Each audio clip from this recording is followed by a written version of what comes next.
Friendship. Friendship again?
Greetings, gamers, and welcome to the 211th live stream from the Misfit Gamer Studios. I'm your host, Vortex, and this is D&D Discussions. On today's episode, we have a new otherworldly patron coming from Pokeniner. This one is called the Scaled. I'm very interested in this one, obviously giving dragon vibes. I saw a very sneak peek at some additional aspects, so while I'm hesitant, I'm also very interested because it's giving off second edition vibes, and I'm kind of here for it. So join us and we'll figure out exactly what Pokeniner has in store. But first, maybe some updates? I don't know. I don't know if we have any updates for everybody, but of course we always just gotta chill first. I mean, we gotta chill. We gotta intro. We gotta... Oh my god, you're actually back in the studio! It feels like it's been a minute. It kind of has. Like, legit, it's been like 2 or 3 weeks. Yeah. I mean, we had holidays. We had all kinds of extra stuff. So, you know. Yeah, but we've been making it work. We've been making it work. I will be excited for the next time that we get to play Plunder, because that was very cool. Getting to check that out and play that. That is such a fun game. Yeah. That might be my new go-to. Like, I'm not gonna lie. Like, again, I sent that shit to you on a whim, and the fact that we still have game, like man. now that we have it and we played it, and it was good. It was really good, so good. And honestly, even losing felt okay. Yes. Like it like the struggle, like, because you know how so many times on a board game, it feels like by the time someone wins, it felt obvious, inevitable, and it was just like everyone kind of felt defeated long before it happened. Even though Vixie was obviously in the lead the whole time, the struggle felt real. Like the struggle was like, you know what? Because what happened to me? You started off. I started with 6. Strong. I was like 6 out of 10 points to win, and I went down to 2, and then I never came back. It was that one island that was just being a fucking dick, man. Right? It was being a godforsaken dick. But that's the beauty of it, though. Is I was definitely. Like if early on, like that first maybe half hour to an hour, I think you could have clocked it that I should have been in Vixie's place. I should have just been buying, because the way that I had been set up, if I had gotten those 2 islands like I wanted early on, I would have just been buying plunder points left and right. Absolutely. But the fact that I lost the ship, couldn't take that island, you took one of my islands back. And just those failures. I will say that one play that you made was freaking clean as hell, where you swapped out your island or something and then like attacked my island and then took it. And so you like doubled your islands just by switching them. And like that was, especially because you were trapped by the storm. Like, well, and the beautiful thing was is because you had a more difficult island. So I took an easy island, then swapped it with your more difficult island, then took the easy island again. Yep. And that was, but that's the thing. It's like, I was definitely slotted, but my hubris going after that one I should have just walked away from, and just some bad rolls, when I lost that ship, and then I lost that island, and then I lost, like, it was a cascade. And then Vixie just rolled. And again, funny enough, kind of like what I explained to you when I first did like the test round with like the 3 mock players, each player had their own vibe. And I feel like that's what we had, right? She had 1 ship fully stocked up. I went to multiple ships, then completely collapsed. But while she kept rising and I had this like high and low, I don't want to say you plateaued, you just kind of had a very steady progress. Absolutely. You had your island, then you eventually got a second. In the middle, you eventually got a second ship. Time. You weren't progressing as fast as her, but you were definitely every round like, okay, I'm gonna get something new. I got something new this round. While she was just sitting there, stack. You were just like, I'm just gonna go do this. Okay, then I'm gonna get this treasure. All right, now I have another ship. All right, then I'm gonna go over here. And then it's like, it was just the fact that everyone really has the RNG to have a different experience. And if you add that little bit of role play, you know, if you instead of trying to make the game work the way you want, if you play into what it's doing for you, right? You know, the idea that her being more of like the admiral of this like giant galleon, and then she has these other ships that were of varying upgrades, right? Whereas with me, I was the once great captain who was now down on his luck with this tiny little ship with nothing. You know, it's like, it just playing into that made it, I think, a lot more fun. I very much agree. And I think that's why it's going to be that and Betrayal are, I think, my 2 favorite games right now. And I will say, kind of to your point earlier, like when I play a game, and this game very much gives me, it's so different gameplay wise, but it very much reminds me of Catan. Yes. Right? Like very much has very similar vibes, but like the way you move around and interact with the world is so different. I love I feel that it makes it so much better. It changes the pace. It makes it irregular, because it doesn't mean that every single round someone gets to do something, right? Sure. You could have 2 islands and just not be drawing the right resources because it's not guaranteed. The game is so dynamic. Like again, like you said, sometimes when you play a game, you feel like it's been over for a while, even before it actually ends. It's like, oh, you blocked my road. Now I can't go over here and get this resource that I need to actually be able to do anything. So I'm just pretty much stuck without having it. And I have to just build up a bunch of what I have so I can trade it.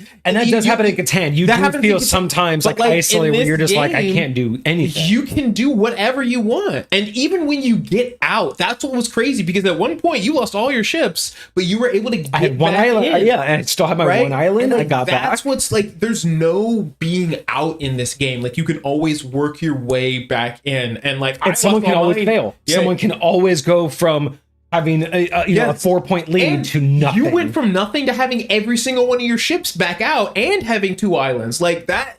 Again, like so I had Vixie failed at all. And I never got more than 2 ships out. Yeah, so if I had Vixie failed at all like I did by any means, I would have then been equal to you, and you and I would have been vying for first place. Such a dynamic game. Such a dynamic game. No, yeah, I love it. I do find it hilarious though, the audacity for them to say that it was 20 minutes per person. like maybe if you're speed running it, but come on. How long was our game? Like 3 hours. That was like an hour per person. That's crazy.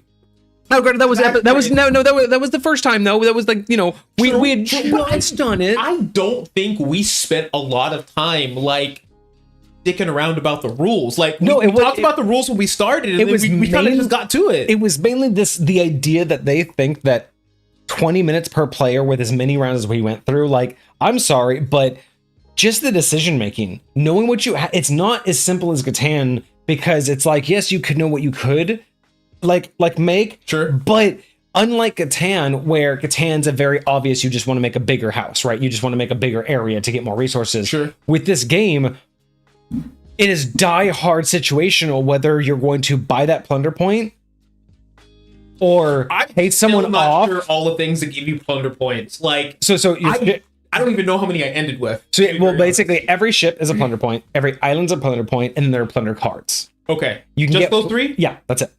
You can get plunder cards, buy treasures. You can buy them with 5 gold. And that was it. Like those are basic. Or you get plunder cards every time you sink a ship. Yeah. So that's it. Like, those are the ways that you do that, right? And that's why Victory was so successful. But that's why I like this game, is because you can have a situation where you're like, hey, I could wait one more round and probably buy a plunder card because I have 4 gold. Mm-hmm. Or I could build a ship. And both of those have a completely different trajectory on the next few rounds. Mm-hmm. Because if you're at 8 of 10, you probably should buy the plunder card. Because you're only 1 sunken ship away from winning one. But if you're at 5 out of 10 and you only have 1 island, we want that extra ship. Or you probably want to put a cannon on your... It's unlike Catan, where it was like, build a road or upgrade, or don't do anything. It's kind of all you felt like you could do. Sure. And there was always a optimized mentality. It's like, well, theoretically... There's always a right answer. Right, because like theoretically in Catan, you're like, well, I only can get... Theoretically, I can only have these 2 resources for sure, and I might get that one. Mm-hmm. So you're probably going to focus on getting your connection to the 2 resources you're guaranteed. Yeah. And then stockpiling. But in this game, it's more of a, I could spend this card or save it, and that will drastically change what my next round will be. I will say, like, again, even though it's random, the fact that in Catan there is such a, like, every time you play, there is a resource that is so rare. There's whatever's just on the 12s, isolated, whatever's on the 2s, whatever's on that low rolled number, like, and whatever ones are on the outskirts, the one that you doesn't have, that aren't surrounded, like whatever the case, like there's always a way that something's going to be scarce. And so I feel like they're more leaning into like the bartering aspect. With this game, no matter what you have, you're always getting something. Yes. And what you can get could be anything. But I also do like that it doesn't immediately favor you. Like, there was times where I was getting 3 cards around and I'm like, I still can't buy shit. Right. But I also like too that it very piratey, it makes you a target, because a lot of the treasure cards, a lot of the things target other players, and it makes you susceptible. Whenever you want to go after a player, would I go after a player with 2 cards or the player with 6 cards? Because I might be able to, if I go after your island, you're more likely to barter something better. Because if that person has 2 cards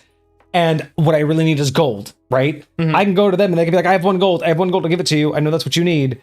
It's like, okay, but if you have 7 cards and you don't want to lose that island because next round you're trying to buy like a plunder point and you're like, no, I need that plunder card, you're more likely to trade me 2 gold and a wood that I need versus their 1 gold and, maybe like an iron that I don't. Sure. And that's my, like, I like that. I like the idea that even though you get better, you become more of the target, not because of any sense of, well, we always go after the person in the lead.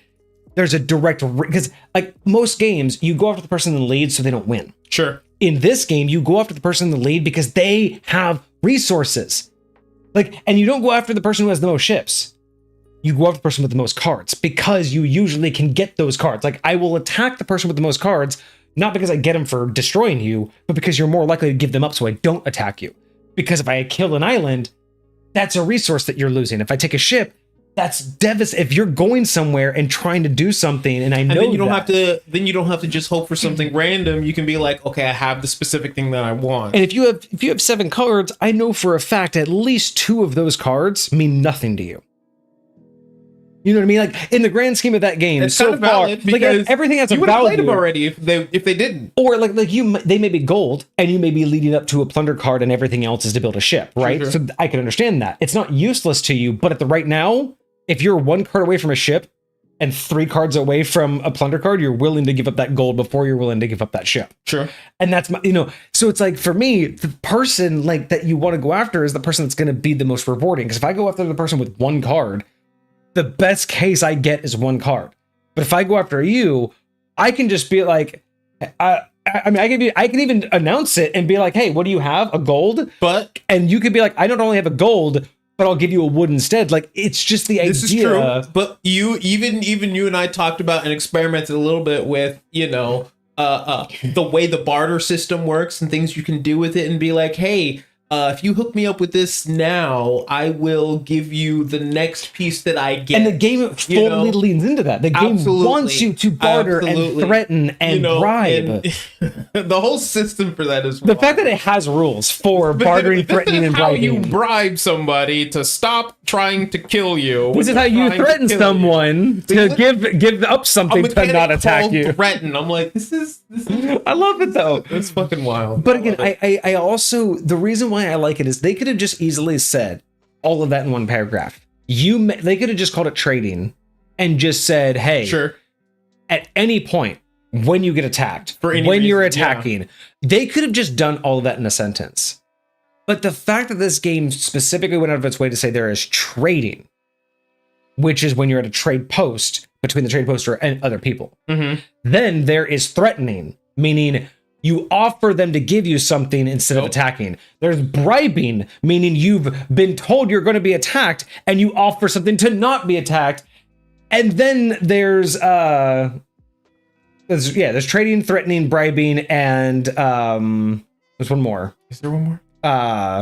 Or maybe I should say, because trading was just mutual, but you could threaten or bribe, basically. But the fact that they wanted to separate that and really hammer it in that you should be the driver of the deal, right? Absolutely. And they never said the limits of the deal. The deal is whatever you agree to, and that there's an allyship for that round. Oh yeah, and they were very specific that like you must abide by your contract. You have to abide by the contract, but I loved also the fact that they kind of, when we tested this, your fulfillment of the deal can go beyond the alliance, right? Because the treaty lasts that round. Whenever you make a deal, you cannot do anything negative to that individual for the rest of that round. Sure. But if your deal goes beyond that round, like the deal that we made, where it's the next time you get wood, it goes to me. Sure.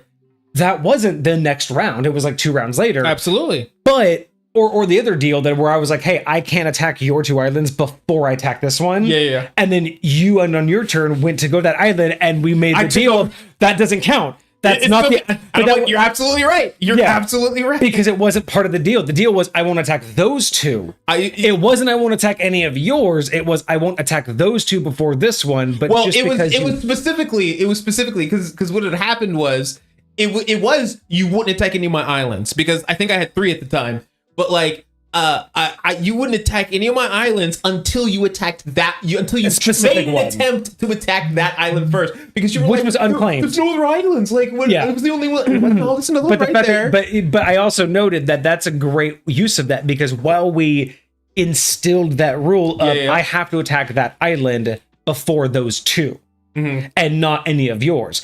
But as a good pirate and as the rules state, you could have easily been sly and been like, oh, I could take that island before his turn. You can't attack any of my islands before you, and you could have reworded it and said, fine, doesn't matter. I'll reword it like this. You can't attack any of my islands until you take, or at least attempt to take, an unclaimed one. And you could have just been like, do you accept that? Because there was one right next to me. Sure. And I could have been like, cool. And then you could have immediately drove over there, taken it, and been like, it's my island now. Now you have to get another unclaimed one. And you could have, but you, and that's what I like about this game, though, is if you were sly enough to word it right, all bets work, because pirates, right? As long as you fulfill what you said you would fulfill. Absolutely. Unlike Monopoly, where it's all financial, unlike Catan, where it's much more transactional, this one feels so much better, because at that point it's like there was the other one where it's like, hey, I will give you payment. I'll give you a resource, but 2 others. Because I know that you're going to be at a merchant shop. On your turn, swap them out for me and then send me the thing I wanted. Right? Just beat the devil out of it. Just beat the devil out of it. Wow. But like, I loved that as a trade that I did with Vixie. So it's like, I gave Vixie a gold because she needed it. But then I gave Vixie 2 wood and said, I need, because Vixie was at a merchant shop and you can trade any 2 for 1. So I said, I need a rum. So I gave Vixie 3 cards and said, I will give you this gold and these 2 wood if you will exchange them and send me a rum on your turn, because it was her turn next. And again, you have to abide by the deals. You're never allowed to like back out, because I do like that about the game. You're never allowed to backstab. You know, we're pirates of honor, you know, of course, honor among thieves. But I did appreciate that kind of a deal, right? Is I will pay you now for a service that you can perform at your next availability. Yep. And it's just kind of one of those things where it's unique in that. I like that you can get super creative, because I try to do that with Monopoly. I always try to be very creative with my deals. It's never just give me a property. It's if you won't give me a property and you don't have money to pay me, give me free passage for the next full, board movement until like pass go, or until or give me 2 free rents. So the next 2 times I land on your property. Like, I love those kind of deals in Monopoly when you stretch the value of something. Because if it's like 4 people and you can become immune to one of them like twice, that means you get like a good around board of just focusing on other people. You know what I mean? Yep. Like, there's some fun stuff with that I that I really like. Or I mean, there's some crazy ones. Like, if someone like one of my favorites that I've ever heard, I didn't get to do it, but you get like Park Place or Boardwalk, the most expensive ones. You get a hotel in there, and like we're talking about end game stuff. Someone lands on it. If they don't want to pay, you'd be like, fine, for the rest of the game. Usually this only works at end game, I assume. But the deal was that I heard, for the rest of the game, you have to give me 10% of all your rent. So whenever someone else landed on one of their properties, you got paid too. They got 10. They would get the money, and then 10% would go to that player. And they were just like that little low key landlord, and they got a 10% discount technically every time they landed. So that's another. They were also able to save money anytime they landed on those properties, because they got a 10% discount. Because 10% went back to them anyways. That's wild. But I'm like, that's what I love. That's what I love about this game, is it makes me feel like that's what you want. You want those kind of like opportunities. All right. Beautiful plunder talk. Yeah, beautiful plunder talk. I'm not gonna lie. The longest part of putting this one together was adjusting the image size so that the words fit on the page in an aesthetically pleasing way. I was like, gotta cut this image so that it fits exactly right. That's totally fair. No, I do love this image. It's another one provided by Pokeniner. So. All right, so a couple updates. Couple things we haven't talked about yet. So we do have a good rotation this year for our Friday streams. So We will be doing a random rotation, based on schedules, weather, and just any other factors. Maybe sometimes we just both want to end stream and be home. But point is, we will be rotating out the remote streams every now and again, just based off of, again, those three factors: schedule, weather, and just vibe. Because again, with Kage's schedule, I'm always here, but Kage may not be. And again, sometimes we just want to, be home after a schedule or after a stream. Other times it's just, not going to be good. But those will be rotating. And hopefully with the remote ones, we might be able to go a little bit longer, maybe start a little bit sooner. Absolutely. So we are hoping that we will transition whenever we have the opportunity to maybe stuff in more reviews on a Monday every now and again. So every, once a month, twice a month, we may be able to do 2 or 3 reviews. Maybe we get like a magic item that's super quick and then a race that's super quick.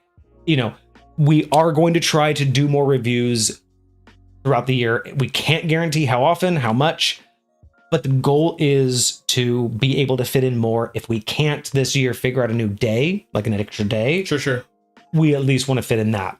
Another thing that we've talked about too is like little pop-up streams, like little, hey, I have a quick 20-minute rant we should go on.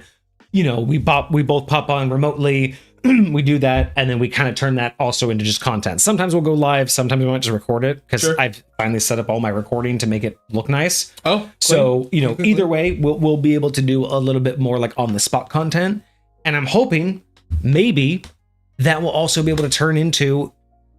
Now, I can't guarantee this will be a good idea, and we will have to maybe put a poll out in the Discord. So keep an eye out for this poll. But maybe we do pop-up reviews. Like maybe there are like maybe what we can do is we can start categorizing when things come in and you're like, hey man, there's no way this is a full review. Absolutely. Maybe we put those to the side. And if we can guarantee once a month we're going to do a multi-review, we pull from that list. Sure. But if we can do pop-up reviews, like let's say it's a Tuesday or a Wednesday afternoon, a Thursday afternoon, and you're just like, I'm bored. I got an hour and a half. We pop on and we throw up one of those. This wasn't going to be a full Monday review, so let's go through it because we're here, we're live. But my only concern with that is, will the community respond well without having that rigid schedule? Because a lot of people that are the submitters, they want really to see them.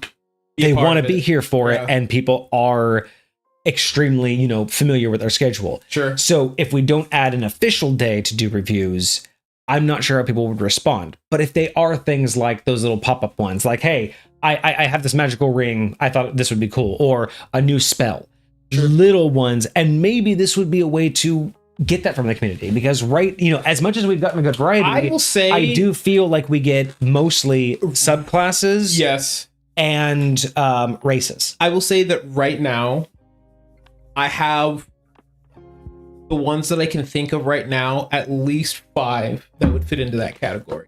Great. And maybe having that category, we could also push the audience and the community to do that more, to say, hey, you can have the big creations, right? But maybe we can start asking for stuff. Conditions, feats, permafrost, conditions, feats, spells. That's exactly what I'm talking about. Singular use magic items, like little tiny stuff, not world breaking. Absolutely. But if we did that category, maybe because those would be easy to write. And those things, honestly, at this point, none of that would have to be developed and pre-made. You could literally just pop in the chat and be like, I think a ring that does this would be cool. And then Kage could take that and just write it out, maybe reformat it. Because like those ideas maybe wouldn't have to be as in depth as a full subclass, right? A ring that does a certain spell, a necklace that does a certain effect, a feat that only fighters can take, or fighters, monks, and other martial classes. Like those wouldn't take a lot. Like those could be written in an afternoon. They wouldn't have to be these things that took people weeks. That's really all it is. It's just rewording it to find a way that it makes the most sense. Because imagine if we had something like a race, or with like 1 or 2 sub races, but it only took us an hour to get through it all. Mm-hmm. We could tack on 1 or 2 of these to make that Monday better, and then we can also do that randomly, right? Like, because there are times where on Mondays it's just not quite enough to do a 2-3 hour. Sure. if we had something small to tack on to the end of it, it'd be nice, right? And I feel like it would also just, I don't want to say that I don't like the creativity that we're getting from the community. It's just, I would like more variety. I would like to push for more than just these beefy subclasses. Because while they're great, I do suggest that we need them, while I do believe that these are beneficial to the greater community, anybody who does stumble across stuff like this, at the end of the day, it's like, there's so much more that needs to be fixed. And I think that for the most part, what a lot of people are looking for is like, I want to be able to play this game a certain way. Yeah. All the what do you call it? Mods for stuff like Baldur's Gate, whatever the case may be. You want to have all these cool things. So that's why a lot of people are focused on like the subclass, because that's like the meat and potatoes of it. But I think so often, like, I keep running into, like, I'll watch these animes or I'll see these things and I'll be like, well, that is the coolest idea for a magic item, or that's the coolest idea for a feat or an ability, or it's just like small things like that. And we're about to do a warlock subclass right now, and one of the things that I loved that I think Hecate normally does is they always provide invocations, a couple of unique invocations that come with the subclass, because those just little things like that like help you see how expansive different things can be. So I really do appreciate the small pieces, stuff like the permafrost condition, stuff like what was the feat that Cosmic sent, the 10 out of 10? Double or nothing. Yeah. Double or nothing. Yeah. That it's cool shit. It's definitely. So like for instance, I'm trying to find it because it's buried somewhere in this old ass Discord that we played in one time. I still need to fine tune this and make it a template and then put that on the website for like $2. You know what I mean? Oh, dude, like the totally. server template. Like, this would be a digital asset. I think would be honestly, like, I could sell like the entire server template for like $5, and then like all of the aliases, like all of the extra stuff. Oh yeah, like the roles and stuff like that. Like that could be like an extra $1. Like maybe not even that much. You know what I mean? Like, they're digital assets, so maybe like $2.99 and then like a 1.9, you know, like 99 cents for like a whole package kind of thing. But I do like the idea of putting this together eventually, because I do think this is the kind of server people would gravitate towards if they understood it. Yeah, but I don't think most people are gonna go this route like I did. Yeah. But everybody I've talked to, every single time I've talked to D&D creators about the way that this server works, and the fact that I made it to not only work for both in-person, like vocal D&D, but text-based D&D, and also anyone can game at any time D&D, but it's also offline D&D, meaning you can do things. Not just like you can do things by yourself. You can do things with a few people. You can do things with the whole group. You can do things that push the campaign. You can do things that are just side missions. And you can do things when I'm not there. Yeah. Just to fill in the gaps and take care of it all in the background, right? We don't have to spend an hour shopping when you could be like, okay, guys, I'm going to go to the bathroom real quick, do your shopping real quick. And you can just hop into a different channel, type, get your gear. And then when I come back, it's like, okay, everyone good? Let's go. And in game, an hour has passed, but I didn't have to sit there and go, okay, Kage, what do you go to? Okay, you're gonna go to the blacksmith first. Okay, all right, take out this much gold. Okay, yeah, do your gold. Okay, negotiate. Okay, you're gonna negotiate. Okay, make your roll. Okay, now where do you need to go? Okay, now you need to go to the armor smith. Okay. Although it would be cool if you could add in like haggling rolls to see if you could. Well, but that's why I decided to add in the ability to get favors. Because other things you could do throughout the server would give you things like discounts. Because yes, while negotiation could be done while I'm online, which is fine. I don't mind RP negotiation, which I think you did a couple times. But that's the idea. Like if you're just going to go to the shop and buy something when I'm not there, the price is the price. Sure. But if I'm online and you want to make it a thing, that's the whole point. Like, it was a D&D themed Discord, but everything was themed around the roleplay of the campaign, not just here's a channel we play in and here's a channel of details. Every channel was the game, was a part of. Yep. And I'm imagining that if I truly could do a write-up explain how it all works, give a template, and give all of the Avery commands that we did and teach people how it worked, I think that would be valuable. I think that would absolutely. It's one of the few things that I would honestly be like, I would charge money for that, and I don't think $5 would be too much to ask for. Not even a little bit for the amount of effort I've put into this. I think what value it has. I think you can charge up to like $15. Really? Yeah, I do. I really do. That would be like, because I think of digital assets, like I think of a novel, right? If I go buy a book, it's going to be $15 to $30, but if I buy the digital version, it's going to be like $2 to $5. Sure. So in my opinion, and that's skewed, but it's hard for me to think of a digital asset. But then again, this is much more than a digital asset. This is an interactive experience that you're downloading and then being able to and improve upon. This is for me, like, and I know you're not like actually giving them like content. You're not giving them like the actual NPCs. You're just giving them like the channels for it and like places to put the stuff and how it works. Exactly. And just like the operation. Even without that, like for me, there is something about compiling the process for somebody right now that I'm putting together. Like my when I think about looking into like my Obsidian, like it's very much like you're creating an infrastructure, right? Right. And that's what this is. This is an infrastructure for people to be able to do something.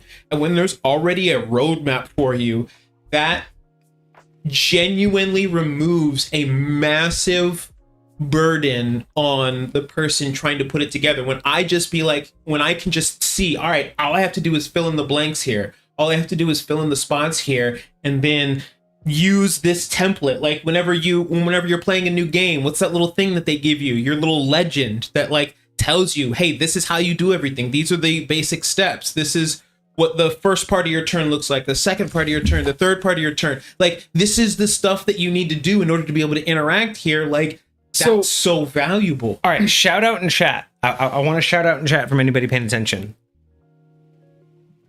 Should I redo the 5e in Discord series? Remember, I did this like on our first year. Within the first couple months, one of my first 5-part series was I walked through the 5e in Discord. I remember that. Should I just redo that? Like, because it's been so long. There's that those videos are so low quality, crap audio. I was not the presenter I am today. Sure. I'm not that. I don't feel like I personally don't feel like I'm that much different. I just am more comfortable. I am much more absolutely comfortable, and I'm much more understanding of what I would want to say. Like back then, I was just talking. But now knowing this, like doing this to actually, you know what I could do? If I do the write-up and I make this a digital asset, I could do a stream that is like a sub-only stream. Because we've never done one of those yet. True. Very true. And then I could use that as a recording. So I don't do it to YouTube. I just do it to Twitch. I just do a sub-only stream. But I record that one. And that one becomes part of the digital asset pack where you can buy like the video that walks you through the entire thing as you meant or as it was intended to be used. So I can give you the digital asset that is the template for the Discord. Sure. And in a description of how to use it, right? Just a written description. And then I could have like a 99-cent package, small digital asset. That's all of the additional aliases, like all of my, high point determinations and all of the things we customize to make it more 5e workable. Sure. And then on top of that, this is where eventually like the idea of the membership of the website would come in. But then again, another 99-cent package could be a video. And it's this 5-part video series for $1. But it's 5 parts of walking you through exactly how, why it is this way. How everything you works. have the write-out that says, hey, use this like this, use this formatting, put these words in there, and this is how you use this channel. But then you could watch a video of me walking you through how I used it and walking you specifically through examples of what I did with it. So it's more like, here's the rules of the raw, but here's a video of rye. Would you want something like that to be more scripted is the wrong word, but like planned Well, that's For, why I like- want to redo it, because I have the videos. Like, they're still out there. Like, Yeah. But the likelihood of someone going out of their way to find those and just the low quality of it. But if I redo it, I wouldn't necessarily, I may try to be more pointed, but that's the idea. I would have a much better idea of what I would want to present. Sure. And so instead of it being before just this rant of my memories of doing it, I would just be sitting down being like, this is how this server works. Gotcha. This is how I would just be much more intentional with the with the recording, right? So maybe that's what I'll do, because at that point, then I could private those videos, like take them down at this point, because if this became something that would be of value, I wouldn't want the free version still available. Sure. So that would be interesting. I may want to consider that. Maybe I could package all of that together, because I look back on this and just I have fond memories of building it, and not that I think that that's of value to other people. Sure. But knowing what we got out of it. Oh, the absolutely. Experience, and still to this day, I've never seen a Discord like that to the extent that I did. Absolutely. And I'm just like, maybe, I mean, like, it might be out there, like, right? but I mean, like, it's basically like I basically made a server that's a VTT in Discord, yeah, like lightweight. That was minus an interactive map. mm-hmm. That was basically the closest you can get to an interactive VTT. No, it was really, and I swear eventually Discord's gonna have a way you can do that in like a video chat or something like that. Absolutely. Like, they already have that interactive like drawing thing in there, so you could theoretically like just draw a map on there if you really wanted to. But like, yeah, actually that's interesting for me. Where did I do? I've been trying to find, like, because like one of the things that I've been thinking about too is like we don't really like do our own reviews, right? Like, we don't submit our own stuff for review, because that doesn't really make sense. But I mean, I did once. Yeah, but like things that we don't really talk about on the pop-up streams or the additional reviews, right? Because thinking about the small stuff, the things that everyone wants to do a subclass or a race, but thinking about the small stuff, like the ring that does one thing. One of the things that's in High Point is I retooled all of healing potions. I don't know if you remember that, but High Point has a complete retool of healing potions, because I hate how they scale and how healing potions are practically useless. And so while I don't usually get into the nitty-gritty of how they work unless the player is interested, Sure. I just retooled the entire thing to where normally you only had like 3 types of heal potions in D&D classically.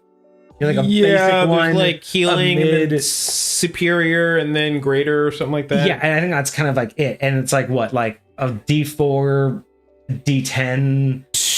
I think it's 2d4 and then 4d4 and then, or does the die size go up? I don't remember. Yeah, but it's anybody in chat let us know. But I remember I retooled it because I felt like not only did it just not cover a good range, for one. 2, it's not good enough to be of use for a party without a healer. Like, if you came without a party without a healer and all you had was potions, cost effective wise, it's just a bad variety. It's never going to be a replacement for a full healer, which in High Point, the whole point is no matter what, any combination will work in High Point. Like, you could have a group of all healers, all mages, all sorcerers, all fighters, all paladins, or any other mixture. There will be a way for anything. you to...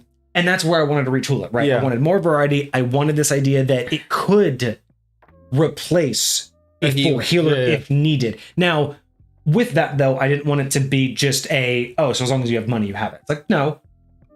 There are levels of expertise to make each one. Sure. Each one has a different power backing. Like, the lowest ones are medicinal, the plants and herbs. Sure. And the higher you go, the more magical they get, the more divine they get, right? And therefore, who has access? If you want a low level one, most towns, most farms, someone's gonna know how to put together a small potion. Sure. Small little concoction that'll heal you up. Fine. They'll know how to put the salve and a giant leaf over your cut to help it heal. Sure. That's the kind of shit that you get everywhere. But the higher you go, you're going to need a magic user. You're going to need a bigger city or someone who knows what they're doing and how they can take the rarest of the plants and extract the rarest part of the plant, right? That's alchemy. Right. And you have actual magic where they're actually infusing the potions with magic. That's another level up. And then, of course, you have the divine level magic where this is blessed potions. So those are almost the 4 categories. It's the natural, the supernatural, which, would be alchemy. Then there's the magical, and then the divine. Legit. So therefore, it's not just who can do it, but it's where you can get it and how much it can do. And we've never really talked about it, but like that could be something that we should expand upon because I have 1, 2, 3, 4, 5, 6, 7. I'm sorry, 3, 6. I have 9. I have 9 levels of healing that are not requiring of a caster.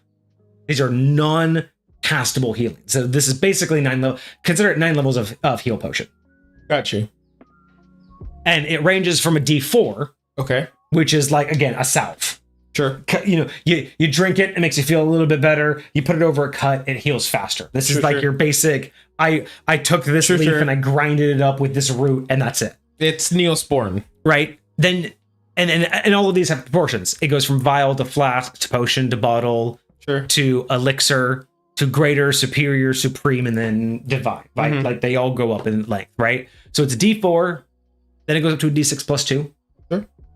And these are getting all individual dosage. Mm-hmm. 2d4 plus 2, 1d8 plus 4, okay,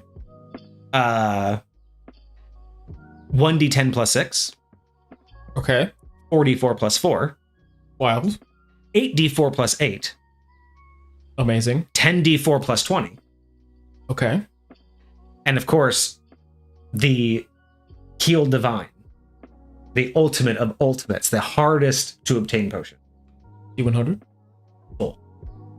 Wild. Period. You are at max. Doesn't matter how many hit points you have. Doesn't matter how low you are. You could be at 1 and have 1,000. You're healed. You were. It's the Sensu Bean. The Heal Divine is the Sensu Bean of High Point. You take a Heal Divine, and that's it. You were just up. And there is one technically above that.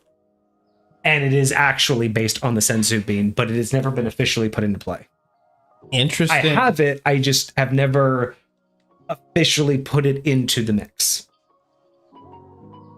Interesting. And that's for several reasons, because I have yet to solidify, integrate it into every nook and cranny. Sure. Because it's supposed to work like the Sensu Bean. It is supposed to be the High Point Sensu Bean.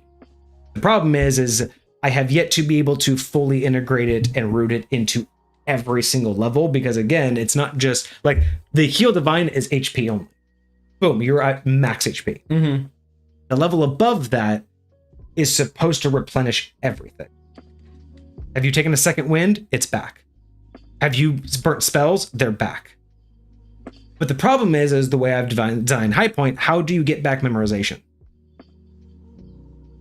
Like, how do you put that into a mechanic that you got back what you... Like, and then there's other classes where there are certain things... Answer me this question. Can somebody using the spell Modify Memory change a wizard's spells? I'd have to look at the Modify Memory and understand it. Like, now, this is fair, and like I think in 5th edition, I would say in 5th edition, I don't think it would work. I would say at the lowest level, as a general spell without any additional context or skill sets like you might have in High Point, I would say at best you can make them forget one of their memorized spells. Modify Memory as in you can just change a word to fuck up their spell. And as a DM, I would say that it's open to interpretation on whether or not the wizard knows that it's not prepared or not. Or not saying that it's not prepared, it's Modify Memory.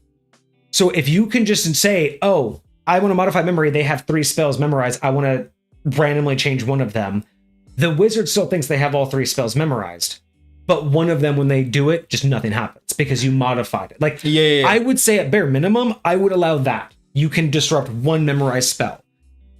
Now, as a psionicist who has psychic surgery, if that psionicist was also dabbled into wizard and understood spells, I would say yes. During psychic surgery, you absolutely could be like, I'm going to change those words. You don't know this word, but I'm going to make you say it anyway. And suddenly your spell that you think is this, when you cast it, I'm going to meticulously make it do something else that you don't know. But that would require someone who has psionics, has spellcrafting, but... Bro, imagine you know how so many people like want to commit like an assassination? Imagine if you commit an assassination using a wizard and that he casts a spell that he's never learned before. It's not even in his freaking spell book. You know what's fucked up is God, it would be okay. So fucking wild. There are 2 9th level spells that would be perfect for this. Because again, when you go off of memory, right? I imagine it's kind of like muscle memory. You're just like, I know it. I go. And you just start doing it. And even I would even say, like, maybe if it was egregious, if you were really shifting like a hurtful like a heal spell to a hurtful spell, maybe you get like a save, a wisdom save to be like, can I know that halfway through the spell I'm not like, I know magic. For sure. Like, if it's not subtle enough, would you get I would even say that you could get like a saving throw. But there is part of me that's just like, man, doing psychic surgery on a wizard that has 9th level spells and changing mass cure wounds or mass heal into power word kill. And just be like, oh my god, my buddies are dying. I got this. Mass power word kill. Oh my paladin. Like, I'm bro, like, saying, I'm so right back. for real. Like I imagine exactly that scenario where the entire crew is fighting the BBEG, and the BBEG had somebody do psychic surgery on the wizard, and the paladin is literally the only tank that is still up fighting the BBEG, and the wizard is trying to get some of his party members back up, so he's casting a big old heal spell. And again, this wizard, he's like, now is when you're going to cast this spell. Now is when you're going to cast this memorized spell. This is the one you think you're casting right now. And he does power word kill on the paladin. And the paladin that's fighting him, that's giving him any trouble, who's definitely under 100 hit points right now, just drops to the freaking floor dead. And now he wipes the freaking sweat off his brow and slowly meanders towards the wizard. It just says, who is finally you. out of spell slots. And just dude, I'm telling you, wild. like that's what I'm saying, man. Right, like I could totally imagine that being a thing. We have a question. So by the way, sent another streamer your way. We talked about the D&D cookbook. Oh, awesome. Sweet. Well, thank you for spreading the words. Funny enough about D&D cookbooks. Excuse me. Vixie and I got some new stainless steel cookware. So we have been talking about doing more cooking streams and maybe going through her World of Warcraft cookbook. So there may be more of that coming soon. Who knows? We'll try that out. We do have a question. Do you have cosmetic healing potions? Healing scars or removing wrinkles? Okay, so interesting. So yes. I will say that there are varying types of magic in High Point. So there is regenerative magic. So while healing potions will give you your health back, if you lose an arm and take a healing potion, your arm's still gone. There is potions of regeneration, which will allow you to regenerate recently lost limbs. And then there, of course, are... I like cosmetic magic. I think that this is the kind of what we were talking about on a previous stream where, you know, a blacksmith who is not considered a magic user or a magic caster, but who doesn't need a bellows to control the flame, right? They can, or they can just keep they only need to heat their blade once and they can sit there and hammer it for 20 minutes, 30 minutes, where everybody else would have to sit there and they can just sit there and be like, nope, I'm going to keep the heat inside. Like that kind of stuff I love. And so this concept of, yes, there are healers out there who are not considered magic casters. They're not considered caster classes. They could make you like a balm or something that would help scars go away. Sure. Or an eye drops that would slowly, creep in eyesight. So I do like magic like that. Part of the thing that I like for my magic users, especially for my players, is for them to really dive into the roles that they wanted to play based on their backstory, based on the character they want to play. So if they want to be someone like that, I want those opportunities to be more than just, okay, here are 3 healing spells you can have, do your best to RP them. I want them to be able to say, well, why can't I do something that's more specific to the situation than, like, someone with a limp isn't injured. They still have all their health points. They just have a limp. Like, sure. But I want to be a healer. How do I do that, right? And that's where I am a big fan of those opportunities. But I've mentioned this before with High Point. Some things are best left out of the mechanics. Some things are best left in the moment as an idea and less of a mechanical specific. Like, I do agree with trying that. to account for every opportunity for something like that, like a scar balm. Building a mechanic off of that is just ridiculous when you can just say, hey, in this particular town, yeah, you found this, random herbalist who happened to find a way to make a salve that gets rid of scars. No, they're not a magic caster. No, they don't know anything else. They just know how to do this because they got dumb luck and they're magically inclined. And you can leave it at that, and I love that because that sounds more real. Absolutely, with how magic would manifest in a world where people can do power word kill. You can create that as now a part of the world now. So that thing now exists. That thing is now a part of what this is, and we can continue to create that now that we know it exists, and we can.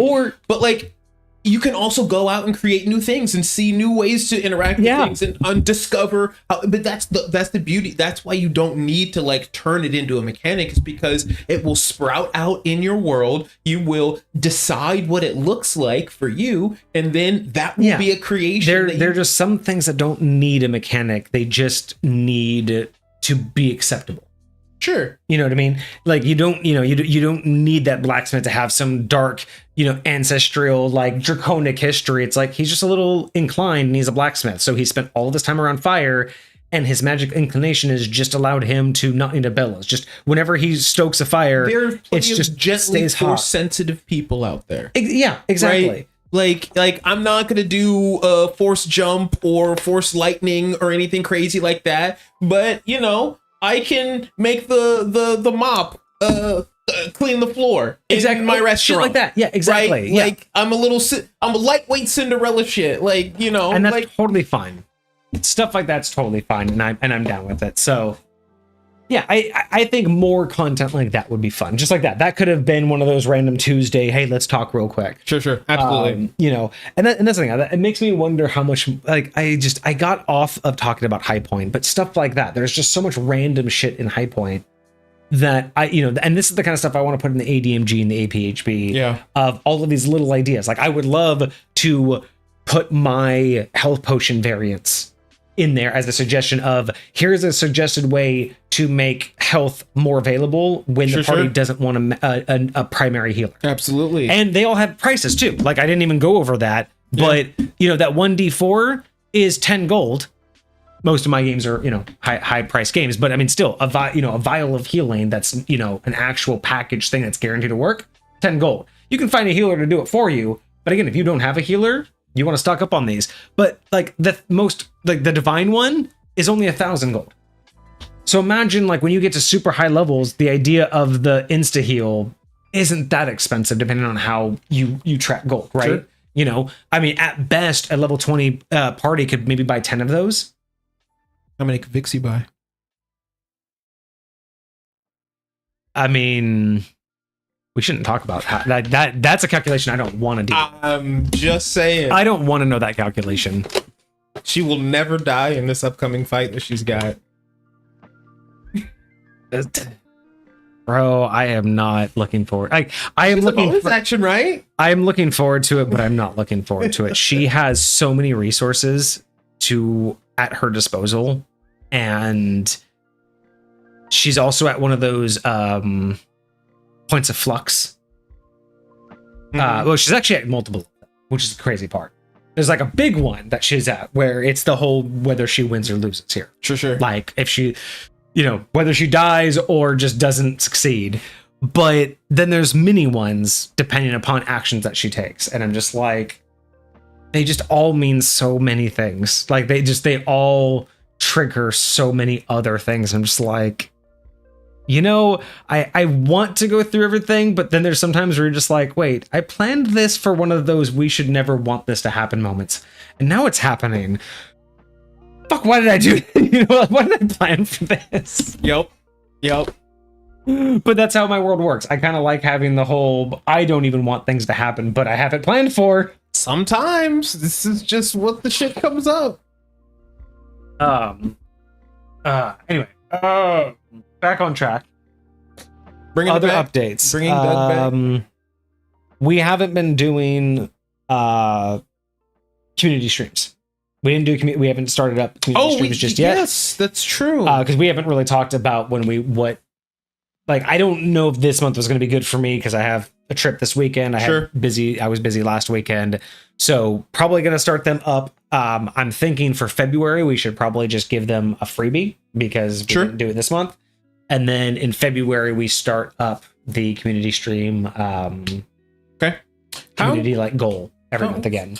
Short is February? It's like, as far as stream wise, like, are we only going to get? I think we get the same amount for February. We'll get a full 8. I think so. 2, 4. Yeah, we're gonna get a full 8 exactly. All right, it falls perfect. Oh dang, it is a perfect month. Yeah. Hey. So it's gonna be 8 exactly. So yeah, we'll be good on that.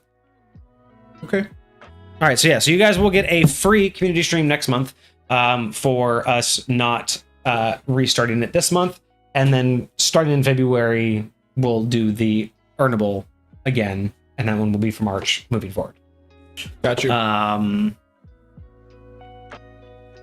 other than that, yeah, I think that was it. I think it was just the community stream that I wanted to talk about. Okay. Other than the other stuff. Cool. How to kill your players 101. Let the characters eat a berry. The berry is a mimic. The mimic breaks out of the character's alien style. God damn. God bless America. That's ruthless, but it would work.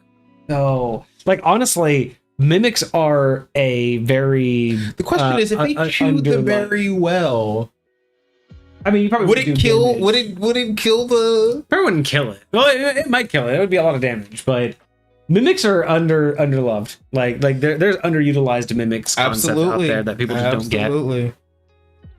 All right. Well, we have a review today. We have an otherworldly patron from Pokeniner. I'm very curious because, of course, dragon themed, love everything dragons, but that second page, that additional notes, I want to see how that really works. So, okay, let's get into it. There we go. All right. So, we have The Scaled, an otherworldly patron submitted by Pokeniner, and we will start, as always, with the description. You've struck a deal with an ancient creature of incredible wealth and majesty, a dragon. Typically, dragons form thralls of creatures to serve them and assist in guarding their hoard. Conversely, your patron utilizes you to gather anything it deems valuable on your journeys, such as wealth, artifacts, or knowledge. Scaled warlocks often take weeks, months, or even a few years to understand their patron's desires before being sent into the world for their duties. Through the understanding of their patron's desires, these warlocks also start to view the things around them in a new light, whether through eyes of greed, curiosity, or fulfillment. Good setup. This is a good setup. I really like this because unlike every other warlock that I know, and this is so broad and unique that you can take it any way you want to, but it gives you a way to actually actually interact with your patron. It gives a way for your patron to actually mean something other than just a conduit for your powers. It wasn't a one-off deal. It wasn't a you get my soul for this incredible power. It's a I have a duty to you. And it gives the DM, in something that I love right here, is this is something that I would do. Every now and again, you could throw in one of those opportunities to be like, hey, your party's going after this item. I want it. And then there's just that, like, how do you lose the item? You know, like, like, again, maybe everyone's sleeping and you have to go and tide it. So you have to do like a little ritual and then send it to your, your patron. Mm-hmm. But either maybe you can convince them to let you hold on to it and then you just lose it. Or maybe everyone's asleep and then you have to go do it. Like, that would make so much more fun for the DM to use this patron to actually interact with the party, interact with the player. I love it. Yeah. I genuinely wish more warlock subclasses like felt like you could interact with your patron regularly. That's the one thing had a reason to interact with your patron. That's what I try to do a lot when anyone wants to be a warlock in High Point. The relationship needs to be so much more. Like, for me, role playing the moment you made the relationship is equally as important than anything you do after. Like, when someone wants to be a warlock, session 0 for them isn't just telling me what you want. It's, okay, you're going to build the character pre-power. And then you're going to tell me how we got to the point you needed it.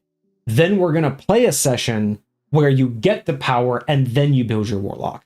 Because the idea of that is you need to have why. Like, you can't just be like, well, I'm a warlock because I want these magic. But why do you need the magic? So what's the fucking point? Because if you don't have a goal, if you don't have a reason, then what? Because who, and again, in High Point, who you have is so much more important to not just what you can do, but it's their desires and who listen to you and what's it going to do for them. And what, like to me, warlocks are so underutilized because most people just look at them as a spellcaster, and they are so much more than that. They are one of the most intriguing and unique role-playing opportunities that no one utilizes.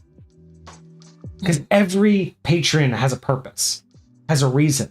I mean, hell, I've loved the idea of having a warlock that they don't even know that technically they're not a warlock. Like, they are a warlock on paper and by skill set, but they serve an avatar of a god because that god needed them to do something. So they needed something that wasn't a cleric or a paladin. They needed something that wasn't bound by certain rules. So they made an avatar of themselves to go into the mortal plane, find someone who needed it, and bestowed cleric and paladin level power on them. But you don't have the boundaries of being, like, let's say you have a good god, right? Sure. Because this is the cool part about High Point. Like, you have a good god. Their clerics and paladins have to be good. But let's say they need to do something that is even so far to the point to where it's even difficult for them to have a paladin that could be convinced it was for the good, right? Because there's rules, right? But if that god created an avatar to go into the mortal world, and that found a wretch, that, someone in a difficult part of life, and it promised them great power, promised them anything a deity could give you in exchange for you doing something that I, the god, can't ask my clerics or paladins to do, but I can ask you to do it. You're not faithful to me. You're faithful to the power and the deal I gave you. So essentially, the god can act as its own trickster demon, make a deal with somebody, give it the power, and act on behalf of this false god, this false patron. But it's really doing the bidding of a god that can't otherwise do it. And that is that's what I love about warlocks, is they're such an intriguing way for DMs to manipulate so many things that it doesn't just have to be this eldritch entity. It can be anything that can bestow power. Anything. You can make an eternal a patron if they just so happen to have any interest in the mortal world. Like, the idea of a patron is just something that's not a god, or basically anything that doesn't have rights to interact in the mortal world. That's, to me, that is the simplest definition of a patron, is anything that does not have rights to interact directly in the mortal world. Like, a god can make an avatar, but they can't directly interfere with anything. That's why they need followers and paladins.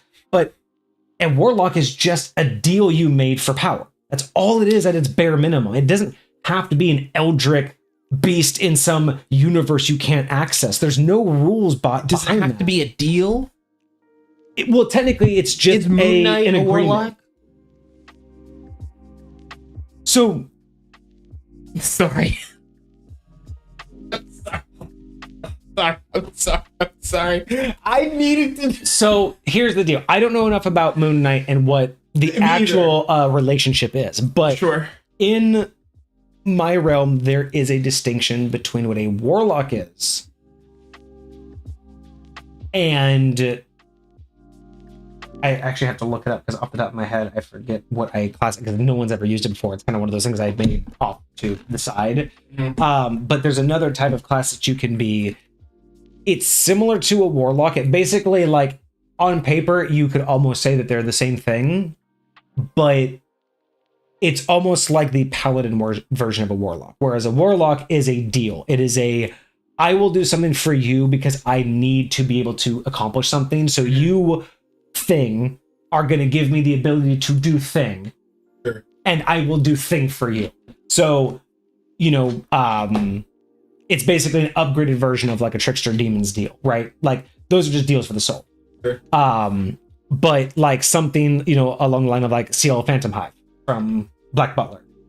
Okay. That's, he didn't really get much power. He got the influence and all of that other stuff and the protection of a demon. But he can't really do anything. He can just call upon his demon, right? Sure. Not really a warlock, because he got nothing to do. He made a deal with the devil, right? So there's that level of deals. A warlock, you have to be able to do something you couldn't otherwise.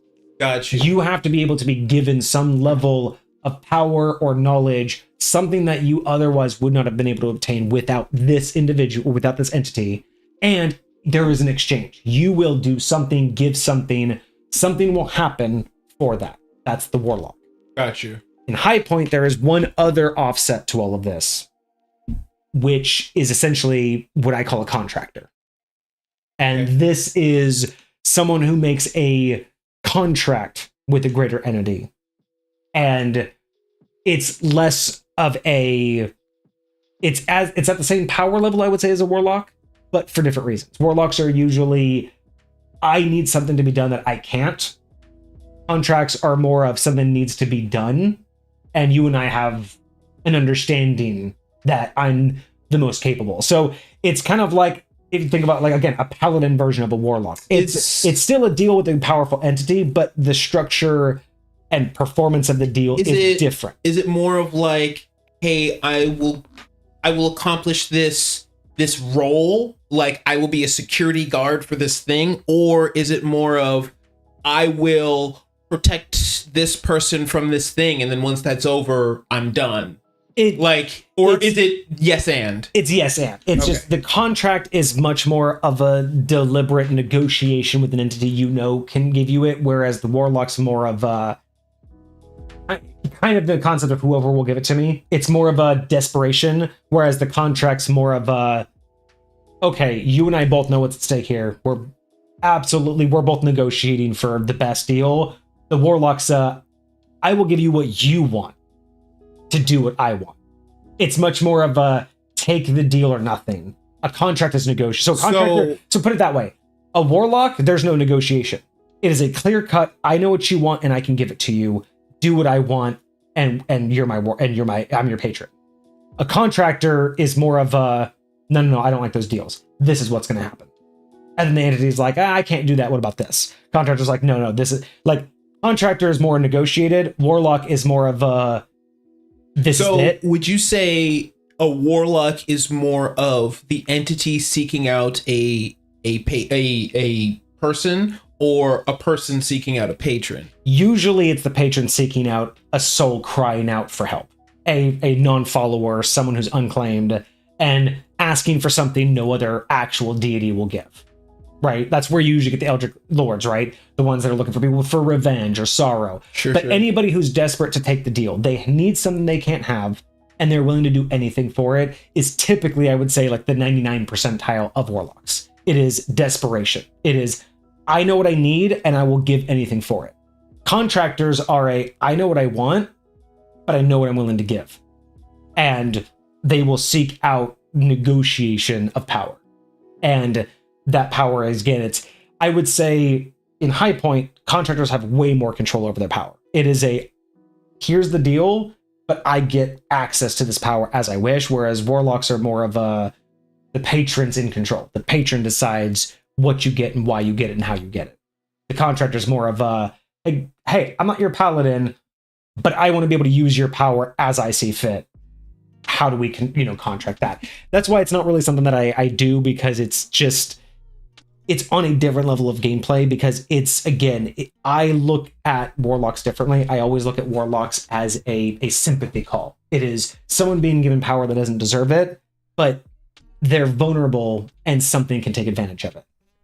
I wanted something that's a little bit more deliberate, right. But not quite an Oath Paladin, because Oath Paladin is, again, someone empowered by the dedication to do one thing. Sure. A contractor's more like, I want to be able to take out the most evil people in the world, and I can't do that. So I'm going to find an entity that will give me the ability to do that, but I'm not going to sell my soul for it. I have ethics, I have rights, but I am going to find a deity who also wants that. But I'm not going to be their paladin, I'm not going to do it under their rules. I'm an independent contractor. I'm going to do it my way. I'm going to find someone who agrees with my methods, will give me the power that I need, but will also need things from me that I'm willing to do. So it's a much more specific, pointed, directed, intentional. It's more of a mutual relationship, rather. So it's what the corporate world is versus what the corporate world should be. Yes, exactly. And that's exactly why it's not really something that's available, but it is a class that exists in High Point, mainly for NPC purposes. But of course, if it exists, it exists.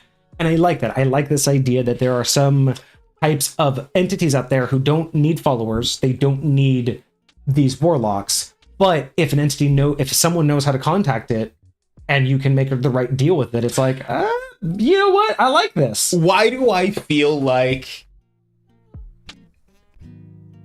if presented the opportunity, that might be something Dovd would walk towards?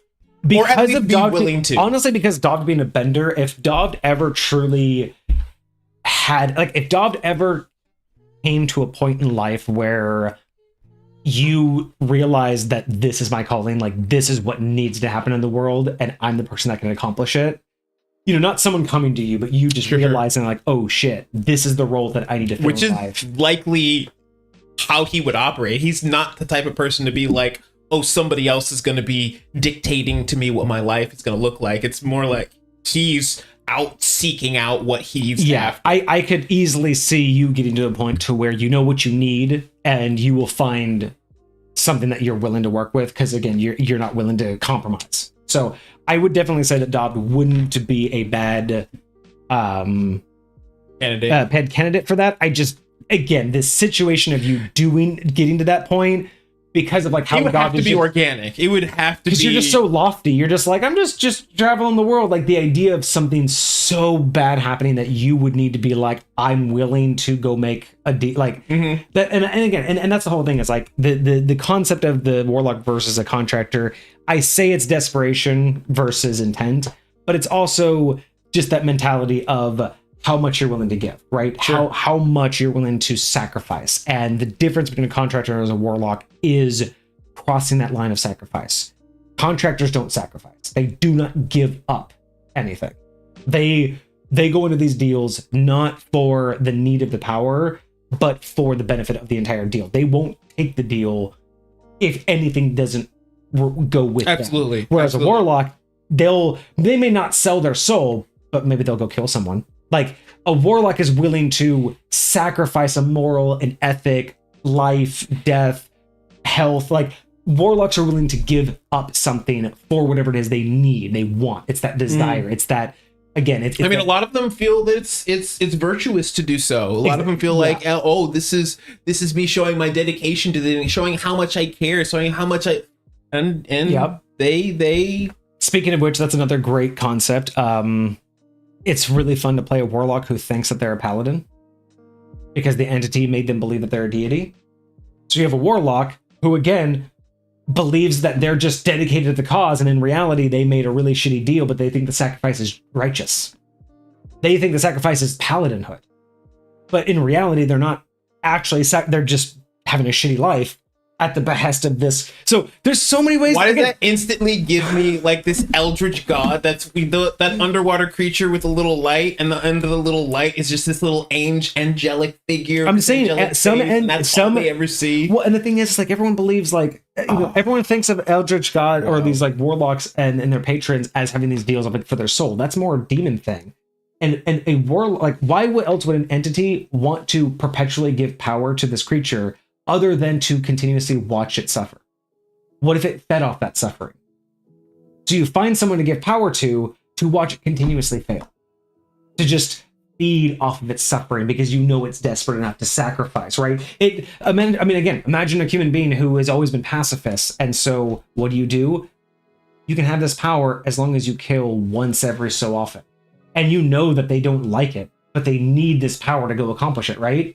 So every time they have to take a life, you're just like, yes, I feed off of your despair of having to do this thing to continue our relationship. That's, to me, a great way to do, like again, patrons don't always have to be evil, but the idea that they are taking advantage of the situation, I feel, is the key component. Sure. Is a warlock is not in control. The patron is absolutely the one taking advantage.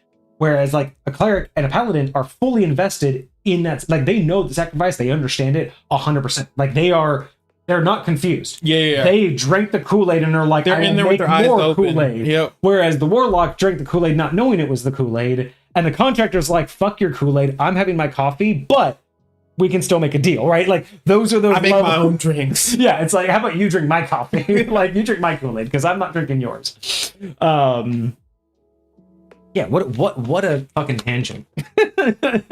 Wild. This is why I need to get back to talking about High Point, because there's so much that we can talk about. Anyway, bringing it back. Back to it then. All right, so we have an expanded spell list for the Scaled. As always, these do not count for your normal warlock spells, but they will upgrade as you go. So we get Burning Hands, Chromatic Orb, Dragon's Breath, Warding Wind, Ashardlon's Stride. I'm not familiar with that one. I'm not. Call Lightning, Lehman's Secret Chest, Ooh, I like that. Storm Sphere, Legend Lore, and Summon Draconic Spirit. All of those are great. I just don't know. I don't know what the Stride one is, but otherwise, those are all on point. I don't see anything wrong with them. I mean, I guess the only thing I could say is Flames of a Dragon Blast. Oh, yeah. I mean, the only thing I could say that I would Explosive Speed. Oh, it makes you.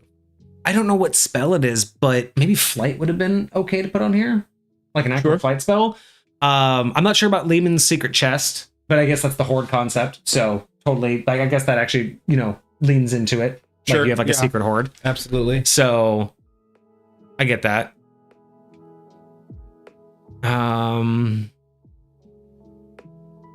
Yeah. Okay. I would say that maybe the only thing I would try to swap out or just add on here would be Flight. But I mean, otherwise, no other changes. Like, Flight's the only thing that seems like it could be valuable, but I don't know what I would swap it out for because the rest of them seem fine. Honestly, I would kind of. I'm looking at what this spell does, and Fly is a 3rd level spell. Okay. This is also a 3rd level spell. Okay. This does more than just give you Flight, but it only lasts for a minute. Flight lasts for 10 minutes. Gotcha. And this doesn't do, like, this is meant for like combat, and it increases your speed by 20 feet. Like, it would be cool if that 20 feet could be a flying 20 feet, and like maybe not like regular flight. Maybe it's kind of like a Baldur's Gate flight where you have to land on something. Yeah. But you could like fly 20 feet straight up in the air. You could fly like your movements, like something like that. Like I would be bad at something like that. I mean, it does. Yeah, it leaves a trail of fire behind you. That sounds kind of cool, but again, the 10 minutes of flight overall has a lot more utility. Sure, out of combat. So absolutely, great combat spell. I would consider the option to swap that out. And again, why not even have that option?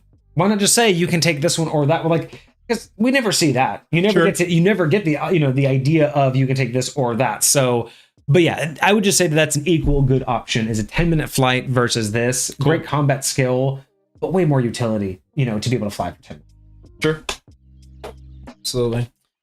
All right, so we get level 1 ability. We have Scale Bound.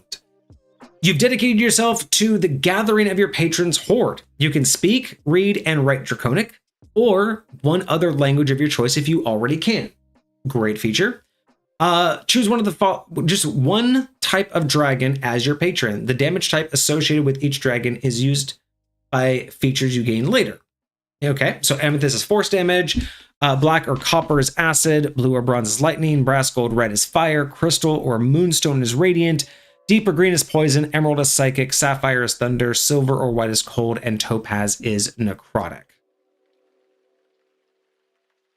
Okay. Okay.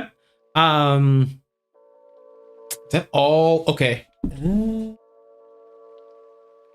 that all the types? There's not ice. Or no, well, it's cold. Well, no, we got cold on there. The only thing I don't see is physical. No. Yeah, there's no physical damages on there. So yeah. Yeah, we got both poison and psychic and acid. So necrotic, radiant. Yeah. Okay. Cool. Yeah. Cool. Yeah, I don't mind that, especially with the part that says the damage associated with the dragon is used by features. Mm-hmm. So I like the callback that it's not telling you anything right now. It's just saying that choose your dragon, and then as you read on. Sure. Now, I will say that is a great example of one of those things that I dislike about 5th edition, is that concept of this feels very right for 5th edition, how this reads. So choose this, you're going to get this, but don't worry, it will come in later. Sure. Which is very much 5th edition because they know you're going to read the whole thing because it's a package. You're guaranteed to get all these things. So this choice matters, but you need to read ahead to know what choice to make. Whereas that's where I'm just like, it doesn't feel all inclusive. Yeah, so that's the downside with 5th edition is this doesn't feel good to make this random.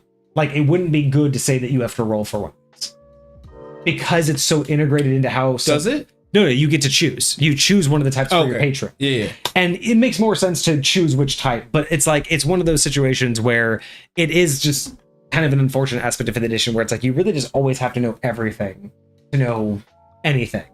And it's unfortunate you can't piece it together as you go. You really have to know where it's headed before you even choose it. And that's just, I don't know. Sometimes I miss that about earlier editions where you never knew where you were going to take your character, and that was okay. You didn't need to know what 15th level looked like at level 1. Agreed. But I like all of these. Like you said, I don't think physical damage belongs on here, so I think it's a good coverage. Yeah. I'm not upset at the color combinations either. I think it's a good representation of all of them. Yeah, that's not bad.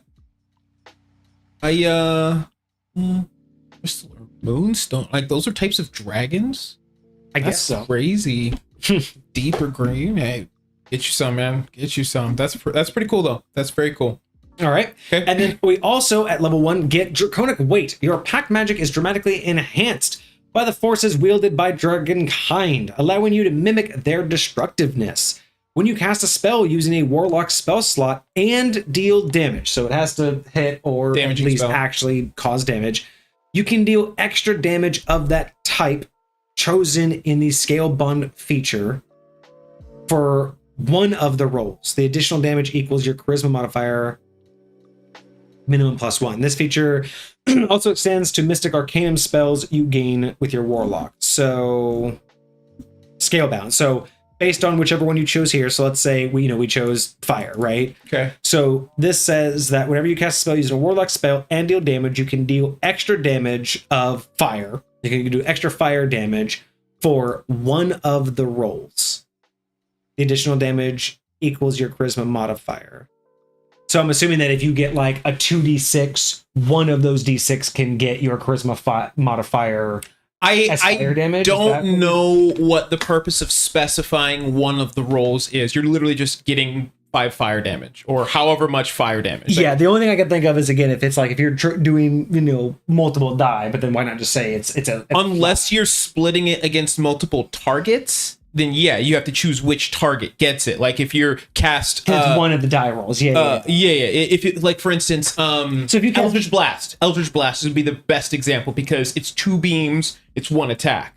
Right. So the one of the 2 damage rolls would have to happen. Yes. Or if you chose Fireball and wanted to do extra fire damage, only one of the damage attacks can get the extra fire damage. Oh, like only one of the... Because it's an AoE. Yeah, it is an AoE, but there's only one roll, but I think only one person would take. Okay, so Pokeniner, can you clarify that? Because is it one person or is it one damage roll? Because otherwise, yeah, it should just be added to the max regardless. Yeah, that's what I would articulate, because if... So like, their example, it can't boost multiple Spirit Guardians, but it can boost a Dragon's Breath.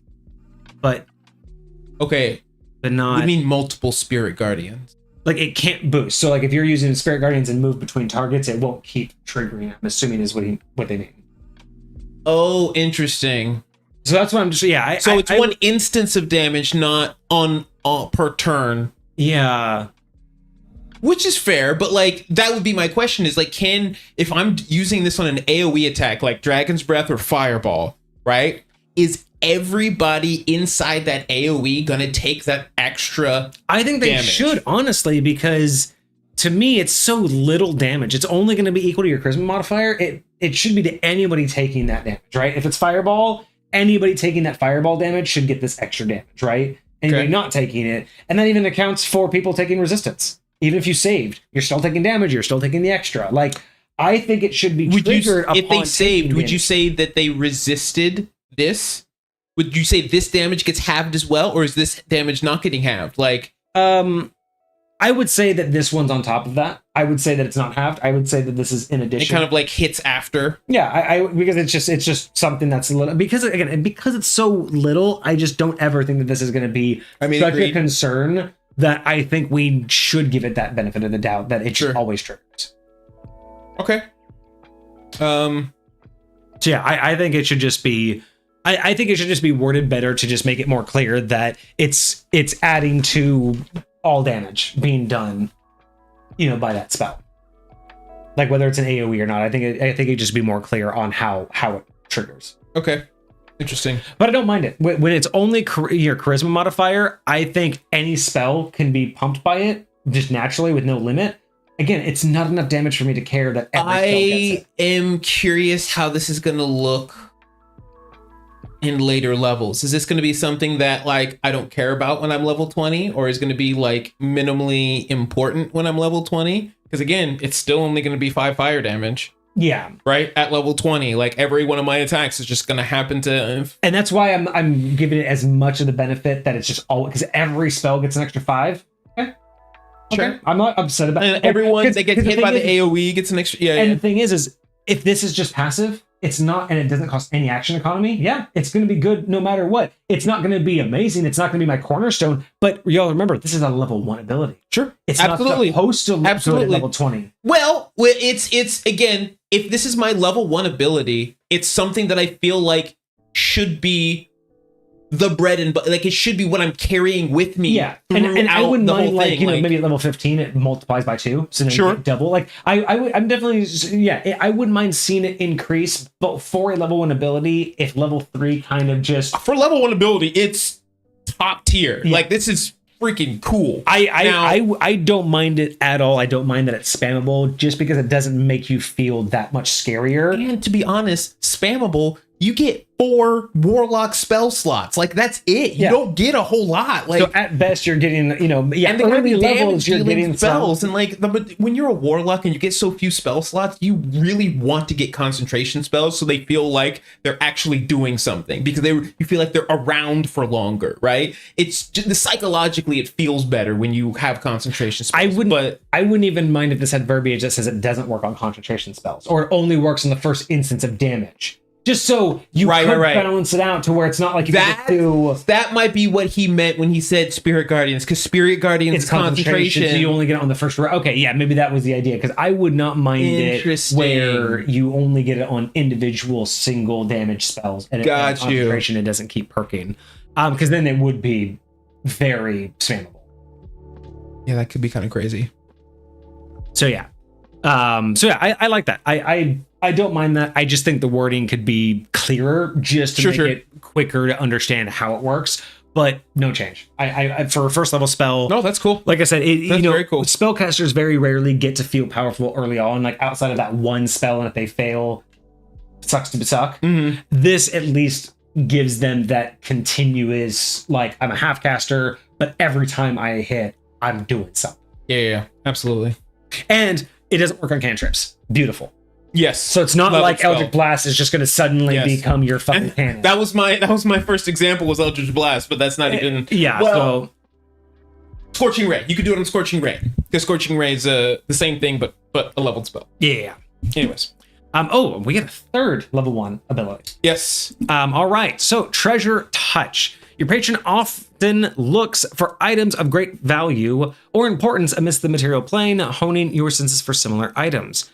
You can cast Identify spell at will on any object without expending a spell slot or material component. When the duration of the spell is complete, you can choose to instantly attune to the object if it is attunable. Additionally, when you attempt to attune to an object, you become aware of if it is cursed, but not what the curse is, and you can choose to avoid attuning to it before the curse affects you. Interesting. Okay. I like that attunement part. That's pretty cool. I really do. Especially for being the patron of a dragon who wants you to continue to live. I get that. It's going to kind of veer you, out of curiosity, away. Do you think a dragon would have that ability? That particular ability? A powerful enough dragon, yeah. Because most, unless it was divine created, most items are created by mortals, and a powerful enough dragon can absolutely just decipher it. But if it were like a divine helm, it would take a celestial dragon or a divine dragon to know. Yeah. That's kind of how I feel like what's happening is it's almost like you're channeling your. Although I lightweight feel like this should be an invocation. Like I love that this is just an innate ability that they have, but I feel like this feels like as chunky as what an invocation should be. I do like that there's more than what we've had so far for first level features. I think this is a great thing for that. So I feel like, again, this is probably not a great thing for 5th edition, so take this with a grain of salt. This is more of me thinking about how I would apply this to High Point. While I love how this reads, the only thing that I see about it is there's no downside. And what I mean by that is to present this as your patron gives you a way to find stuff for them. And so you get this ability to find valuable things and you can protect yourself against great, powerful magical items. Great. All of that's good. But it's prefaced with the idea of you're finding shit for him. I would say that either the DM needs to be nudged in the right direction or there needs to be some sort of a role that items of a certain value you have a 50-50% chance of being able to keep or requiring to tithe. It's like this idea that you can get an attuned item and you can figure it out, but if it's a magical item, shouldn't there be a chance that that item is what your patron wants? Even if it's only a 10% chance. Every time you find a magical item, maybe there's a 10% chance that your patron wants that item. Just because of the idea that the whole point, you're prefacing this with you were looking for items for them. I do agree that I feel like there should be a downside. And I don't mean like a downside, but just a potential that there's when it comes to that specific dynamic, I think kind of like we were talking about earlier, that to me feels like something that is better not ruleified, and that's something that's better worked out. Like I think most DMs would. I kind of agree. I don't think a lot of them would. I think they would just stick to whatever it's. But I do think that, again, especially because of how the description is laid out and like how much they're like, it gives you an opportunity to play with and interact with your DM. How about this? What if instead of, because in 2nd edition and High Point, missing out would be right at home, like the chance that the deity wants it and you have to give it up. Sure. That would be right at home in 5th edition or in 2nd edition. Absolutely, it would. Absolutely, it would. For 5th edition, what if any magical like you could just add verbiage, any magical item, which would include all the attunable items, any magical item, or any item over a set value. Sure. has a 10% chance of being desired by your patron. If it is, you can choose to keep it at maybe some small, pitiful detriment. Sure. Or you can choose to give it to him and gain a point of inspiration. Or you right. It's the idea of, instead of it being a detriment like it would in High Point, give it the option of, there's a small chance that if you find a good enough item, your patron wants it, but you don't have to give it to him. But if you do, you can either keep the item for its benefit, or you can give it up for a static benefit from your patron. And that could be anything like inspiration, a free point of guidance. It could even just be a +1 to any roll. You could just say your patron in exchange will give you a +1 to any roll. And you can rack those up. You can just sit there and stack them up. I mean, again, this is kind of why I love this, but this is kind of why I think it should be between you and your DM, because I would love the idea of doing something like, if you give it up to them, you get an extra spell slot that you didn't have. Oh, they refill a spell slot. Either refill a spell slot, or like every day you have an additional spell. So before you could only cast 5 spells a day, period, end of story. And now you get a 6. Now you can cast 6 spells a day for the next 1d4 days or something like that. Yeah, something like that. Yeah. Something like that. Like, I would love to, like, again, depending on the rarity, depending on how valuable the thing is, like that would be something that I would set up with this player in the first place. To be like, hey, you need to tithe a magic item to your deity every week, or you need to tithe the magic item every month. You can choose what it is. You can choose how valuable it is, If you want to keep that bonus, yeah. Exactly. I love the idea of tying it to like a bonus, because again, it's having the option, not the detriment, not the guaranteed detriment, but having the option to get something in exchange. Because sometimes you might find a magical item and the deity wants it, and you're like, no one here wants it in the party. Fuck it, I'll take the deity's praise. I'll take the the +1 on a roll, or Sure. I'll take that bonus. But it might just be one of those situations where it's like, I'm sorry, patron, this is too good for the party. But 5th edition really does not like doing, again, it's 2-player focus. 5th edition hates doing anything anti-party. Taking something away from the party that could be beneficial, no. 5th edition doesn't like that. So, in reality, doing an option of, if no one needs it, and the patron wants it, great, you get a bonus. But both of those things have to be true. So one's a percentile chance, and the other is a roleplay chance. And if both of those things come true, you get a benefit. And if you don't, you're not missing out on anything. You're still getting the item. And it's just an added roleplay where it's not meant to take... So realistically, in 5th edition, it wouldn't be meant to potentially take good items away from you. It's meant to make shitty items on a roll table now more valuable. Let's say you have let's say your rogue has a +2 dagger, and you find some treasure, and there's a +1 dagger, and the rogue's like, fuck do I care? Well, guess what? 10% chance my deity wants it. We get a free I get a free cast of guidance, or a free cast of bardic inspiration to give out to one of you now, because we didn't want this +1 dagger. That's what I mean for it. Is like, that's the translation I think 5th edition would rather hear. Is 2nd edition would be more than okay with being like, how dope would it be if, like, every time you do this little ritual, it's like those little things in Star Wars where you're talking to your master, they'll come up on a little holographic projector or whatever. Every time you do that, and you like sit there and you like bargain with him, and it's almost like a use of what's that thing that clerics can use where they can just like ask their patron for something or whatever? Divine inspiration or divine intervention or something like that. It would be something like a very, very small version of that, where it's just like, ask my patron for a favor. Hey man, like, I got this for you. Can you hook us up with like maybe a shelter for the night? We really need that. Yo, we weren't able to catch any food. Can you bring us a meal tonight? Here's this awesome dagger, like, oh, I want this. I want a meal, but all I got is this measly little +1 dagger. All right, well, you get some gruel. Yeah. Oh, next time I'm gonna give you. Yeah, I feel like, and that's what this is missing. Like, as much as I like this, it's just without something, without some sort of concept. It's one of those things where the way this is written as is, it feels very 5th edition, where, like what we've talked about before, there are gods, but. I mean, of course there are gods, but here's the game. Sure. There are gods if you want them, but here's the game. This feels very much like, well, you have a patron, they want you to do stuff, but here's the benefit that you get because you're that.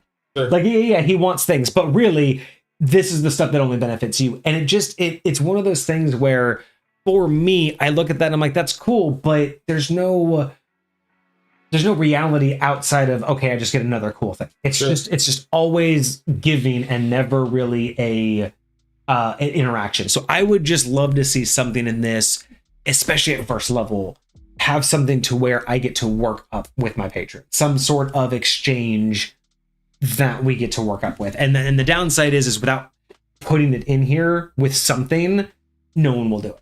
Like, it would take DMs like us to think that way, and 99% of DMs will be like, oh, you just get that ability, and 99% of players will be like, yep, I get that ability. And there's no actual exchange or interaction with it, because, again, it just, every warlock is just a spellcaster. There's nothing more than, it's just a spellcaster.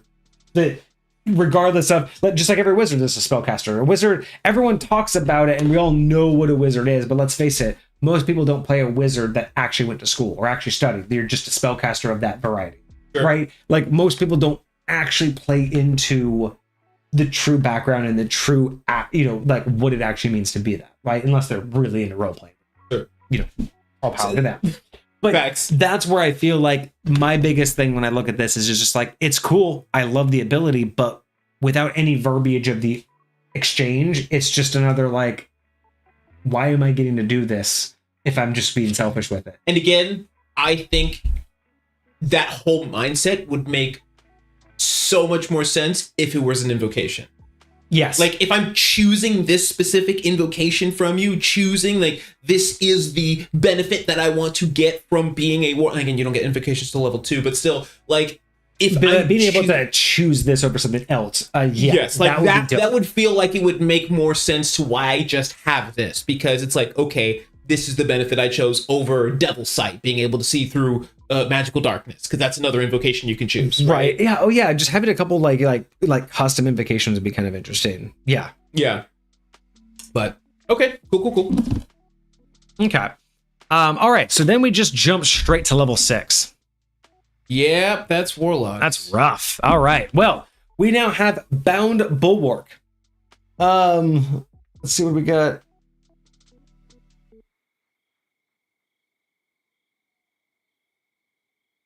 Oh yeah, it's very difficult when it comes to wizards and wizarding schools. Like, yes, like everyone just kind of assumes it's like a wizarding school, but again, it's just like, there's not, like, what's funny to me about wizards, like Holep is saying, is why isn't there even a background? Like, there's like a scholar background.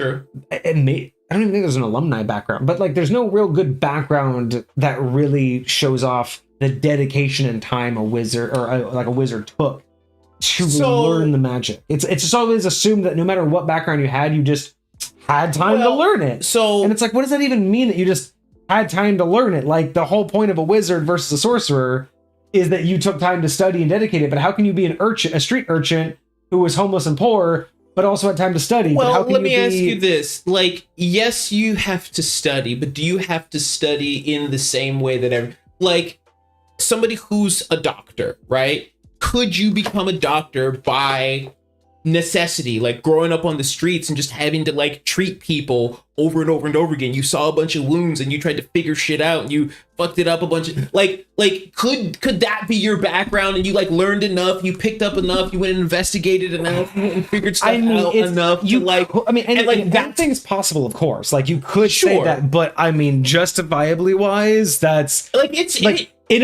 a world where medical school exists, it's hard to justify that you could just wing it to that extent.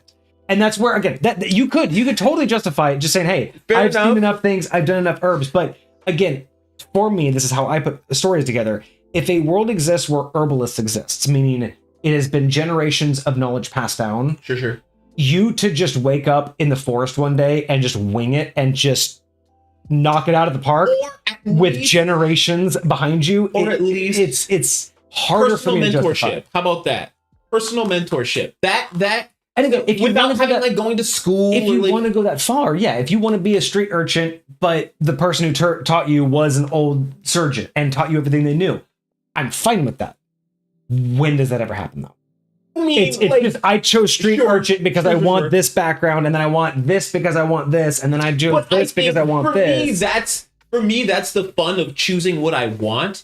is figuring out how I explain how I got there. Like that, you will do that. That is the 100% I will, because that to me is the fun part of creating this character. I get to like create all the pieces that tied it together, and then see how this initial creation continues to grow as it rolls out and like explores the rest of the world and touches new and different things. So yeah, no, I absolutely love that.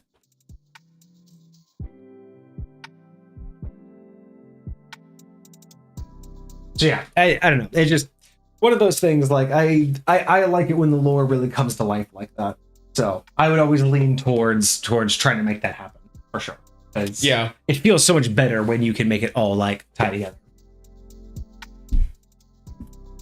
All right, so level 6, we have Bound Bulwark. Your service to your patron has caused them to empower you with the protective connection in the form of a spectral shield surrounding you.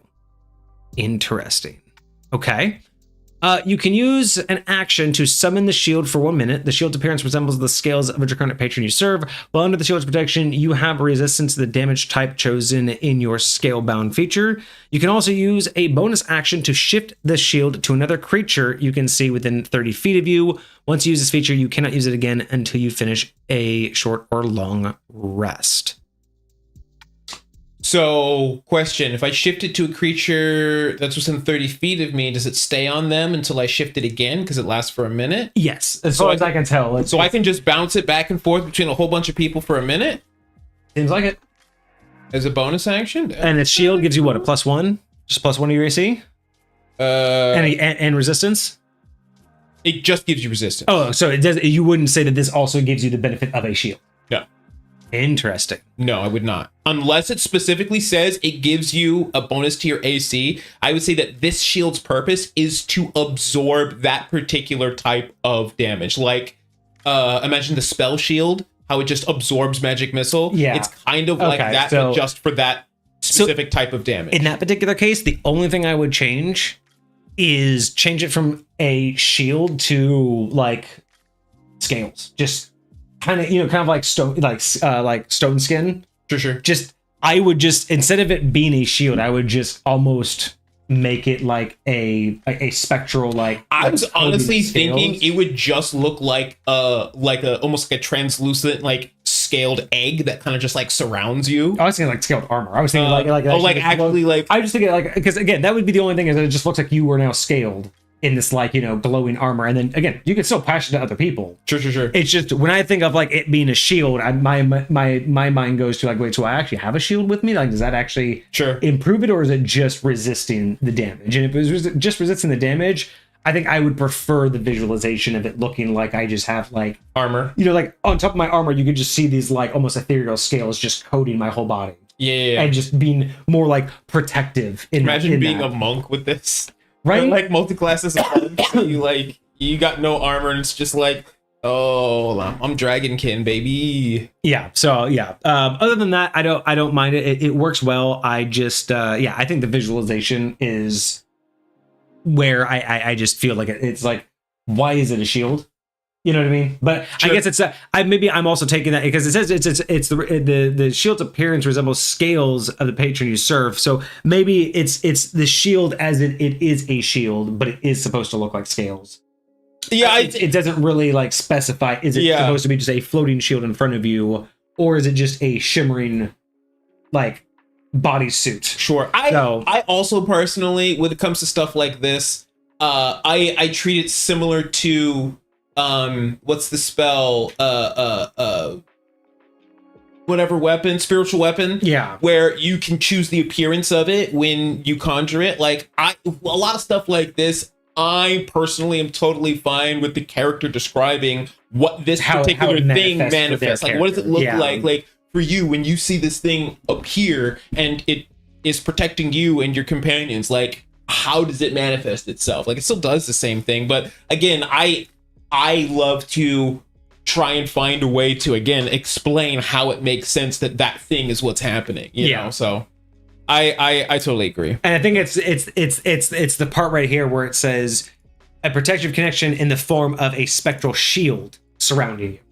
And surrounding you is why I got egg. And when I think of shield surrounding you, I think of it's like a shield that is sitting there, like kind of like just kind of hovering around you. I'm thinking of Star Trek where you got like a force field. Yeah, and that's where I'm just thinking, like, that's why I think it would be like, I think that's where it would be better to just change this verbiage just right here to, if there is an intent, if it is supposed to look like scales, an egg. I think this is where clarifying that if there is an intent for visual. If it doesn't matter, then it doesn't matter. Anybody can just decide what it looks like. But if there is an intent, this is the one spot you could clarify that. But again, 1 minute being able to pass it to other people and it's just giving you resistance. That's not terrible. Like, that's pretty good, especially for 6th level. That's great. I am trying to determine whether I want more. I like what this is. I think it's very cool. What if they gave you immunity and others resistance? Again, I think that it would make the ability better / cooler, but what I mean by more is not necessarily more powerful, but like more things. Like, because right now it's one shield. It's one shield that I can move around, and I get resistance, and like I'm more protected. That's great. But like at 6th level, like what I'm, and maybe at 6th level I'm not supposed to get a big thing. So what if? So are you saying more like if it said something on the idea of when you activate this, allies within 10 feet got a shield till the start of your next turn, and then you could move the shield after that. So you activate it, you and 3 allies, within 10 feet of you, all get a shield. At the start of your next turn, only you have the shield left for 1 minute. And now you can move it around. Is that kind of what you're talking about? Not really. I would, in that sense, I would prefer like when you activate it, maybe everybody gets like 10 hit points. Okay. Or something like that. Like I'm trying to like extrapolate what you mean by like what more, if it's not more powerful, what more like an additional ability. Like I'm thinking of like an and or a when and or like then, like stuff like that. Like so would a bonus to AC be the right way? Like would this being able to give you a +1 like a regular shield, so it acts as a shield and as a resistance modifier? I think it would be cool. This is what I think would be cool. You could use a reaction to consume the shield early to either prevent damage or to potentially make an attack miss or something like that. So it would be like, yes, I have the shield active on whatever person it's active on. If for whatever reason they are getting hit or crit on or something like that, you can use reaction to shift it. You can use not to shift it, but to consume it. Like it lasts for a minute, but I will end it early. I will get rid of this effect now in order to protect them. Like say somebody got crit on, I can make it not a crit. Or say if somebody just got hit and they're about to go down, I can give them, I'll be like, hey, re-roll that attack. You didn't hit. Or something like that. Or like it could do something to help that particular person. Like an additional piece to an additional function that would help this feel more. See, I think that's where the AC would come in, like being able to consume it and give someone a bump in AC for that turn or something like that. Sure. Almost like casting the shield spell. That would be a thing that akin to exactly what I'm talking about. Like that I could totally see. But again, I don't know how powerful that additional piece should or could be. 6th level. Is it disadvantage? Is it just +5 to your AC? Is it? Yeah, because it's only like a one-time thing. You have to consume it, and you are burning that whole thing. Sure. I do like that it comes back on a short rest. That's great. You're a warlock, so some of your other stuff comes back on a short rest, and I feel like that's a good. I feel like that is a good. That's why this shouldn't be too powerful because it comes back so frequently. What if because it's only an action, right? What if for it's only an action to do this? It's not it's just an action. Yeah. What if for your thing, would it be better if they had to burn a spell slot to do that? And what if it if you burn a spell slot to consume it early, you could negate all damage. Or you could provide resistance to all damage. So basically cut all damage in half. So if someone got crit on and it had nothing to do with the damage type, you can consume it early and just say that it's cut in half. But it would require like a spell slot. I would say I like the reaction, but I'm wondering, should it cost something too? Or is it just the action? I think costing ending it early is enough for a certain portion. If you want to do something like nullify, I think costing a spell slot, I would be okay, especially because you have one spell slot and it's your max level spell slot. I would be totally fine with that. Just no damage. Yeah. Because that would be the up. Like right now, it's only giving you half damage to that one spell type, but cutting it early could potentially be like a one-time negate. Like, I just want to protect that person. Sure. Does that work with the lore? Probably not. Sure. But the way this reads, do I have to cast it on myself, or can I initially cast it on somebody else? You can use an action to summon the shield for 1 minute. The shield appears as a scale, blah, blah, blah. Under the shield protection, you have resistance to the damage type. You can use a bonus action to shift. I say that it always appears on you, and it requires the bonus action to move. And then you can shift. Because it would make sense that you are, calling it forth. It's not a spell that you're activating out there. You're calling it forth, and then you decide to move it. So I would say it has. I mean, theoretically, you have both, so you could do both on one turn. You would just have to burn, and I like that too. I like the fact that you can still do it all in one fluid motion, but you have to burn the 2 action costs. Sure, so I wouldn't be fine with that. So yeah. Okay, cool. Yeah, I like it. I really do like that you can move it too. It's not just a personalized spell. Being able to move it around on your allies is really nice. Yeah, I agree. What would be actually a cool upgrade to this, either for this class, different class, later or whatever, but an alternative to this would be you get this ability to, for 1 minute or for a certain amount of rounds or whatever, get immunity to that damage type. Mm-hmm. But as an action, you can give it up. You can give up immunity and give 2 of your allies resistance. So you can basically break it apart. Yeah. Nice. That would be just a very interesting one where, again, you can choose to be selfish, but if you are beneficial to your team, there's actually more benefit, right? Sure. So I like kind of an idea of playing with that. So this kind of inspires me of that idea. All right. Moving on to level 10. So now we have Serpent Siphon. Your continued service to your patron has solidified their trust to grant you greater control of their power. When you use your Draconic Weight feature, the extra damage is now equal to half your Warlock level rounded down, plus your Charisma modifier. Oh. Draconic Weight feature was... adding the Charisma modifier. Gotcha, added just that. Okay, so this one is going to be half your Warlock level rounded down, then your Charisma modifier. That's great. Love to see that increase. Like you were saying, and it's going to be valuable later on. Yes. Sure. The more this increases, so it'll max out at 15. Yeah.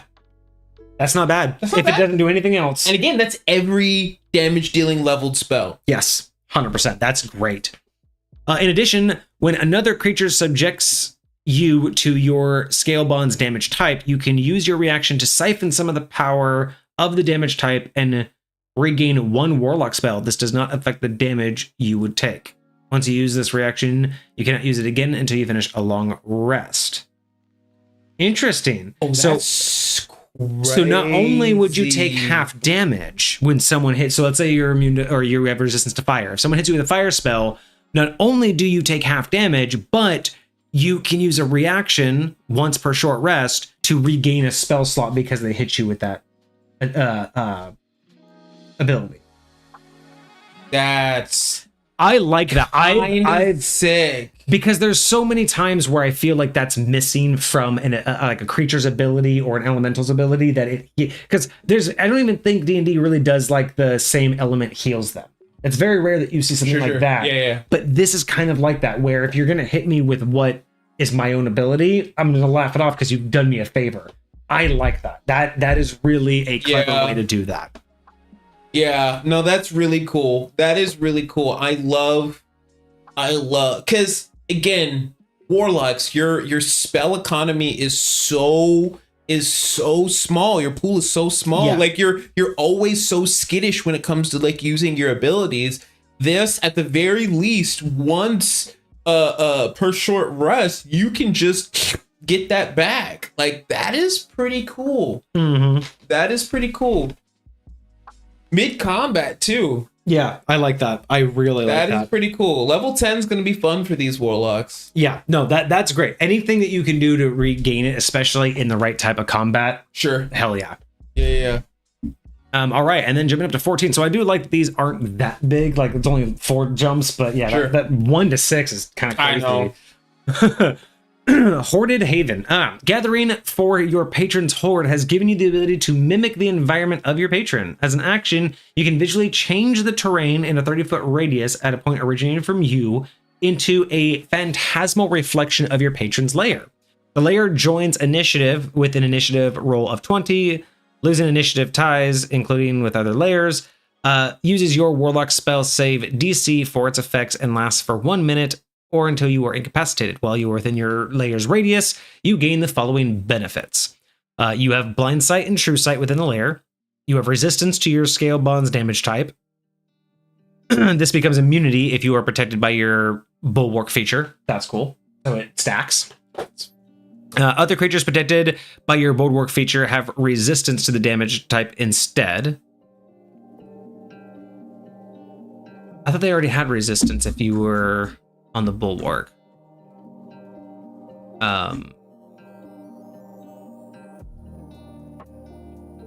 Bulwark is the shield, right? Yeah, and you can give it to other players and they get resistance. So creatures protected by your bulwark feature have resistance. I think it's supposed to say immunity instead. That's supposed to say immunity. They're also supposed to get immunity because that would make sense. Is that what it? I'm assuming that. Oh yeah, it should be immunity. Yeah. So that's Okay. just so basically anybody that has bulwark inside gets immunity. Gotcha. Love that. Okay. Creatures of your choice are unaffected by actions taken from your layer for the duration. So creatures of your choice are unaffected by actions taken. Okay, cool. And then on the layer's initiative, you can use your reaction to do one of the following actions, but not the same effect in 2 rounds in a row. Draconic Eruption. Each affected creature in a radius must succeed a dexterity saving throw or take 66 of your scalebound damage type or half as much on a save. You can also do Draconic Fate. Each affected creature in the radius makes a Constitution saving throw. On a failure, the creature takes an additional 1d6 of your scalebound damage type whenever they take damage until the layer's next turn. Once you use this feature, you can't use it until a long rest. So I will say specifically with that last piece, the way that you use it and only giving them 2 options means that they're just going to be going back and forth between those 2 options as long. Yeah, you just can't do them. You just can't do them back to back. You just can't keep doing Draconic Eruption over and over. You have to go back. Yeah, you have to go back and forth. So I think giving a 3rd option would allow it to not feel like I'm just going like this every single turn. Yeah. Every single turn. I exact same 2 agree. things. I would actually get some sort of agency of choice on like what's actually happening here. But the saving throw. Like another option too would be like a 3rd option would be any creature, within, like the radius, could take damage, of your bound type. Whenever, because it says whenever they take damage, because it's 66 of your scalebound damage or half as much automatically, or on a failed saving throw, they take 1d6 whenever they take damage. So it's either a blast damage or they take additional damage. Until the layers. Yeah. So honestly, Draconic Fate seems awesome because if everybody in there is taking extra, you just wail on one person after Draconic Fate goes off, they're taking an extra d6 for every single one of those attacks. Right. That's crazy. Or they take 66, all of them take 66 out the jump. So you can do stupid amount of damage to one person, or you could do a decent amount of damage to all of them. Another option for a 3rd one that would make this pretty cheeky. Mm-hmm. The other option would be, I don't know what we would call it, Eruption, Fate. This one would be like, I don't even know what this one's called. I'm not going to try. But basically, for 2 rounds, rounds. So it would be effective for 2 rounds. So you'd be able to cast something else while it's still effective, and then it would be ineffective, right? Okay. So basically it lasts for this round and then the next round. Okay. So you could use one of these. But the third option would be that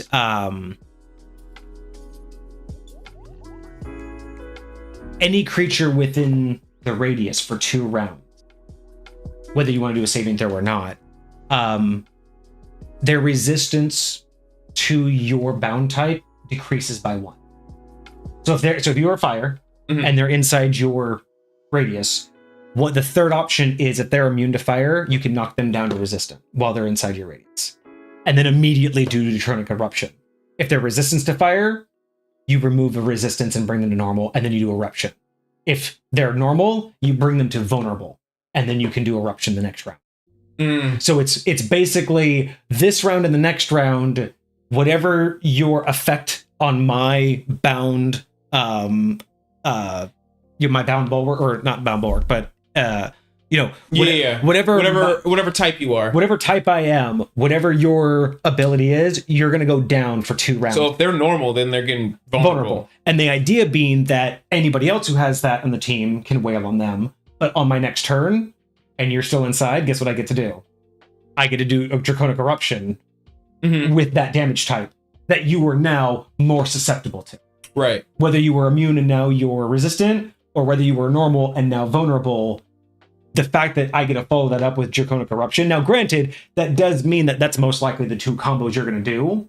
But with the other one, maybe not. It just depends on, maybe there's nothing that, like, maybe everybody else can't do your damage and there's just not a good enough way to keep doing that. For sure. So I don't know if that would be... My only problem is I could see somebody just basically doing that, like, basically doing making you vulnerable, doing Fate, making you vulnerable, doing Eruption, making you vulnerable, doing Fate. But the only downside is the only way that would work is you'd have to make sure that they were, like, stun locked within the radius. They just couldn't leave. As long as they leave the radius, then they wouldn't be affected by it. Sure. So that's why I do like that it's also a 30-foot radius. Sure. So it'd be cheeky, it'd be a little bit, but I kind of think that that's the direction I wouldn't mind seeing that go, is being able to affect them and make them weaker or more susceptible. Because this is the capstone. So this is a hell of a capstone, but I kind of agree, a third ability, something to make them a little bit more susceptible to it, would be kind of... Sure. I agree. But yeah, other than that, I think it's really cool. I mean, 66 or a 1d6, and you're more likely going to get more than 6 attacks off. So kind of feel, depends on how lucky you feel. But those equate to about the same thing. It just depends on if it's on you or on your team.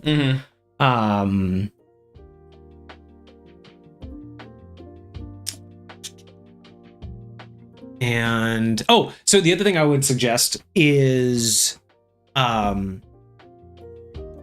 would like to see here that no matter what, because right now, if you have your bulwark activated, you're immune to your damage type. If your bulwark activated, you're usually resistant. Inside, you'd be immune. I would like a 5th bullet point that says, while in your layer or while in your radius, you are considered resistant. If you activate bulwark, you're considered immune. Because then you can give it to your buddies to give them the like, basically means that while you're inside, you're always acting like you have your bulwark on, but then when you give it to somebody else, they're immune. So either you can be immune. So it does. So if you read that second bullet point, you have resistance to your damage type. Oh, okay. This becomes immunity if you're in your bulwark. Okay. I missed that first part. Okay, for some reason I missed that first part where you already had the resistance. I thought it was only when you activate. Yeah. Okay. So you're always there. Yeah. So other than that, I think it's fine then. I think you are right. Having a third activatable option would make it feel better instead of just having to go back and forth. Right. Because it does feel just a little bit limited. Pokeniner does bring up a good point. Like, they still have to choose to use their reaction to activate one of these abilities, and that's not necessarily always going to occur. Sure. So like, or they could have used their reaction already throughout this turn, so they don't have it to activate it. So it's not necessarily it's going to be every turn, but optimally, if they do save it for that, that's that's with that action economy, with your reaction, you're gonna get the most bang for your buck by saving it for this. Yeah, you're getting 66 damage guaranteed, and the other ones depend upon how many times they take damage. Exactly. So I would say, I mean, they're all on a save, so they could. No, it's not save or suck. It's half damage, right? Yeah, it's half. Yeah. Okay. So it would still be nice there. I do like the saving throw. I do kind of like the Draconic Fate it's not save or suck, but like there's it says each creature in the radius. Yeah. So every creature, if there was 5 creatures in there, some might get hit, some wouldn't. And so like it would just depend. Okay. I'm seeing it. I like it. Yeah. I mean, the other thing that you could do for a third one is make it like difficult terrain. You can activate it to make it difficult terrain. That would be cool. That would be not terrible. Or just anything to stop their movement, just make it to where you can stun the creature so they would stay in there longer. I like something where you like shift the terrain and they like get disoriented. So like when they try and move, they move in a direction like opposite of like what they would normally move. What about that? What if the third option? So you cast this and it centers on you. What if the third option was you can move it? You can move the center up to 30 feet off of you. So let's say you cast it on you and your buddies are protected, but then this thing moves out. And for whatever reason, you can't move. But what if your third option as a reaction is you can just be like, nope, follow the creature and keep it inside. So at a distance, you can still get them with your magic.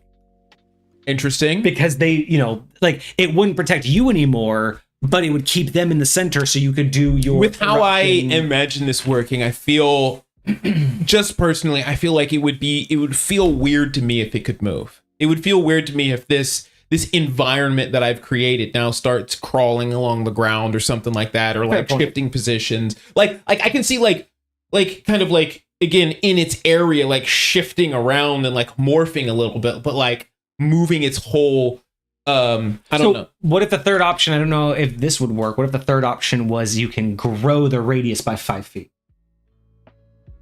That would be cool. So it starts at 30-foot radius, but you can use one of your reactions to make it a 35-foot radius. I'd put it up to 40 or 50. If you're gonna 10 feet each, yeah, like 10 to 20 feet, like between 10 to 20. I wouldn't mind. Like I don't know, 20 feet might be too much because I mean, again, 2 rounds. If it's 10 feet at a time, 2 rounds is 20-foot radius. It's a 50-foot radius. It's 100 feet in 2 rounds.